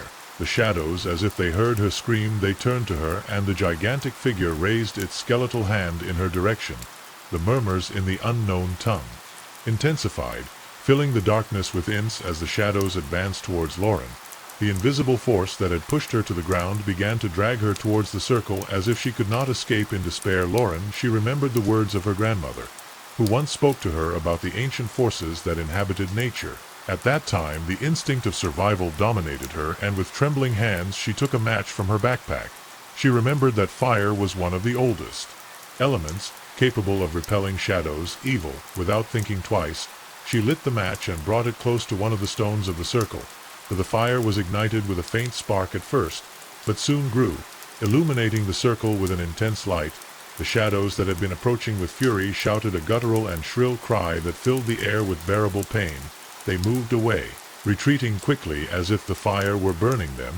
The giant figure in the center of the circle raised its arms, trying to stop the fire, but it could not. With one last cry, he disappeared into thin air as if he had never existed, and fell to the ground as if he had been freed from a spell. Lauren ran towards him, taking him in her arms, while he woke up slowly, confused. He did not remember anything of what had happened, his face pale, and his eyes full of terror. "What happened? Where are we?" he asked, barely regaining consciousness. Lauren, without answering, looked once again towards the circle. The fire was still burning, but when he looked closer there were no traces of the circle of stones or the shadows. Everything had disappeared as if it had never existed. Without wasting time, Lauren lifted Ain and dragged it out of the forest. Fear invaded her as they ran without looking back. When they arrived in the village, they went directly to the police station to report what had happened. However, when they returned to the place where they had camped, they found no trace of the circle of stones. The policemen, at first incredulous, limited themselves to searching the area without finding anything out of the ordinary. Issen never recovered the memory of the events of that night. Despite being visibly upset, she tried to convince Lauren that everything had been a nightmare, an illusion caused by fatigue. However, for Lauren nothing would be the same. Her vision of the world had completely changed. She was no longer just a scientist looking for answers in nature. She had witnessed the inexplicable, and the experience left her marked forever. From that moment, Lauren began to wonder if we really knew everything in our world, or if ancient forces were still poured into the shadows, waiting to awaken once again. Evan Tarmaer, a 62-year-old man, decided to move to a secluded corner of Mexico, to an old cabin on the shores of a mysterious lake known as Shady Lake. This place had witnessed strange events and legends told by the few inhabitants of the nearby villages after the death of his wife. He thought that this place would bring him the peace and tranquility that was so far from the painful memories of his past life. His faithful dog Sammy always accompanied him on his long walks and fishing moments, being his only company since he was born. After leaving the city, He went to a lake in a remote area surrounded by a dense forest that seemed to engulf everything inside. The locals warned him about the strange silence that pervaded the area, but he chose to ignore the stories because he had always thought the lake's legends were just old stories meant to keep outsiders away. Something strange began to happen. The atmosphere on the lake was unusually quiet, the common sounds of birds and forest animals were rarely heard, the air was always dense, as if nature itself broke the strange spell that surrounded the place. At night, Evan began to hear faint whispers that seemed to rise from the water, but when he looked at the lake, everything was completely calm, as if nothing would have happened. Sammy, his dog, began to behave in a strange way. Normally such a loyal and calm dog was not easy to disturb, but since they arrived at the place, the animal avoided the shore of the lake, and what was even more disturbing, began to growl and bark in the shadows of the sunset.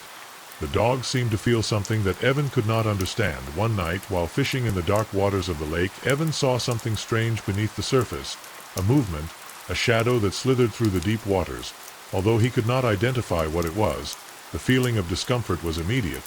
He thought that perhaps it was a large fish, something that was not uncommon in those lakes. But he could not get rid of the strange sensation that invaded him. He decided to ignore it and continue with his fishing. However, that same night, while he was resting in his cabin, something woke him up abruptly. Sammy, who was normally quiet at night, he was barking furiously. He ran to the window, and what he saw left him paralyzed. In the distance on the shore of the lake, there was a dark figure covered by a cloak that hid his face. He was motionless, staring at Evan's cabin. At that moment, a shiver ran down his spine.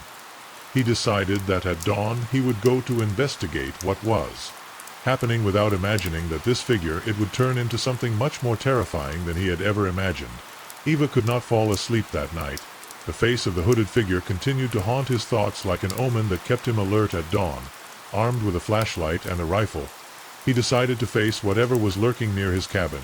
Sammy, as always, accompanied him, although this time the dog remained close to him, without not an inch away. When he reached the shore of the lake, the hooded figure was there in the same place where he had seen it the night before. The silence around him was deeper than ever, as if nature itself feared what was about to happen. Evan walked towards the figure, the lantern lighting the way, and his heart beat wildly. When he was close enough, the figure finally turned to him, revealing eyes completely black like two empty wells that reflected the darkness of the same lake. The air around him suddenly became icy, and a wave of cold ran through his body. The figure muttered incomprehensible words, his lips moving slowly as if trying to communicate in a forgotten language. The sound was low, almost inhuman, and seemed to come straight from the water.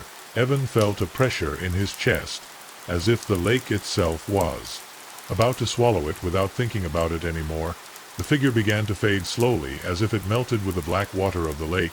In the blink of an eye, it disappeared, leaving only the echo of his murmurs and a deep cold that penetrated to Evan's bones. Stunned, he returned to his cabin with his heart still beating strongly. As he entered, he noticed something even more disturbing. In the windows of the cabin there were marks, wet hands, as if someone had touched the glass with soaked hands. A pungent smell of seaweed mixed with the air, and Sammy, normally a quiet dog, refused to enter, barked furiously into the house, as if sensing something that Evan could not see. Evan decided to investigate further about the lake, headed to the nearby village where the few inhabitants told him dark stories that were they dated back to the 1920s. According to accounts, a small village had been flooded when the reservoir that formed the lake was built, and many of its inhabitants, including a local priest and his family, were never found. Rumors spoke of a curse that weighed on the waters, a dark presence that fed on those who came too close at that time. Evan understood that the lake was not alone, not only a quiet place, but one that was linked to something far more sinister, something that had remained silent for decades, waiting to be discovered. Determined to put an end to whatever it was that haunted him, Evan decided to leave the cabin before leaving, threw a rosary into the lake, and recited a prayer aloud, asking for protection. At first the disturbances began to cease. The presence was weakening, and Sammy's strange behavior, however. Eva could never completely shake off the feeling that something was watching him, something that would never leave the lake in peace. When he left the cabin and walked away from the gloomy lake, the waters remained unshakable, as silent as ever, hiding in their depths the secrets of a forgotten tragedy. The few inhabitants of the village avoided the place, assuring that he should never approach the lake. For the evil that inhabited in it, he did not spare the curious Magic Rodriguez and David Gomez had always felt a fascination for forgotten places, those that time had left behind. Hidden under dust and oblivion after weeks looking for new locations for their projects, they found an old Victorian mansion on top of a remote hill in Chiapas, Mexico. The house known by the locals as the Joy Mansion belonged to a wealthy family that mysteriously disappeared in the 20s. No one knew for sure what had happened to them, but the stories of unexplained voices and shadows moving around the house had become part of the local folklore. Determined to discover what secrets that place held, Magic and David arrived on a dark afternoon when the sky was covered by gray clouds and fog began to envelop the hill as they approached the mansion. Both of them they were attracted by its imposing facade, which, although worn by the years, still retained a majestic air. The house seemed to have been frozen in time, as if its inhabitants had abandoned everything quickly. Inside, the furniture and objects were covered by white sheets, but they seemed to be in their place intact, as if the passage of time had not affected anything. Meiji, camera in hand, began to capture every corner of the house. At home, as he walked through the dark corridors, he noticed something strange in the shadows that were in his photos. Even though the rooms were empty, the images showed human figures that seemed to move. The feeling of being watched intensified when in the main living room David found an old newspaper covered in dust. The diary belonged to Eleanor, today gay, the last known resident of the mansion.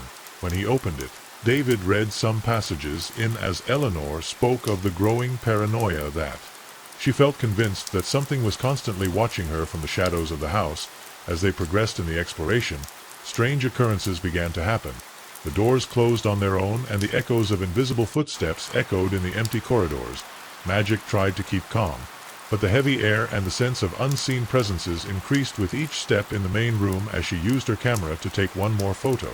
Something made her turn as she looked at the reflection in the antique mirror hanging on the wall. She saw a woman in a white dress behind her, her face pale and distant, but when she turned the room was empty and the feeling of cold enveloped her completely. David nervously read more of the diary and discovered that Eleanor had mentioned this mirror, describing it as a portal to something that does not perceive this world. While it was read in a low voice, the lights of the lanterns began to flicker and an ethereal figure slowly emerged from the mirror, advancing towards them.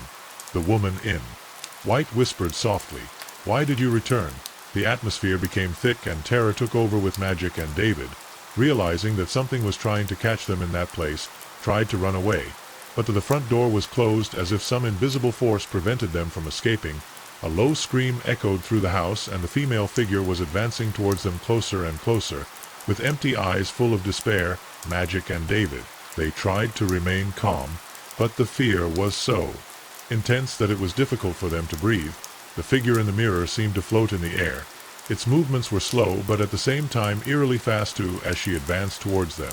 The air became heavier and the feeling of despair enveloped them. Maki, with an accelerated pulse, searched among her belongings for something that could help them in a fit of desperation. She decided to take the camera and with all her strength threw it against the mirror. The impact was immediate. The Vito broke into 1,000 pieces and a sharp like that of a desperate woman resounded throughout the mansion. The figure that had been throwing them out disappeared in a dark mist that dissolved instantly, leaving behind an absolute stillness. They both fell to the ground exhausted and the silence of the house seemed to envelop them completely. After a few minutes, when they caught their breath, David got up cautiously and looked around. Everything was strange. The mansion no longer seemed so alive, but something in the atmosphere made them think that something was still there. Something they didn't want to find. Meiji still trembling. She reviewed the photo she had taken before the mirror broke. At first she thought it was an illusion, but when she enlarged one of the images, she realized that the figure of the woman in white was there in the background, in a room that had been empty. It was as if the presence had never left the house. Although they believed they had expelled her by her part of the day, decided it was time to destroy the diary. He felt that the longer he was close to those memories, the closer they would be to something even more dangerous. Without saying a word, he took the book and threw it into the fire in the fireplace that was still burning in the room. The flames quickly consumed him, but an unsettling feeling lingered in the air, as if the fire could not completely erase what had been written in those pages. They both knew that something had changed. The experience had left a mark on them. something much deeper than they could have anticipated. It wasn't just the fear that had affected them, but the feeling that something had been trapped in that mansion waiting to be released. Neither of them explored abandoned places again after that night. The mansion, Joy, the woman in white, and the mirror that had connected them to the other side had changed them forever. From that day, Magi avoided everything related to the photography of forgotten places, and David never spoke of what happened again. However, nightmares visited them, each one separately. On the darkest nights they knew that although they had escaped from the mansion, they could not escape of what had remained inside.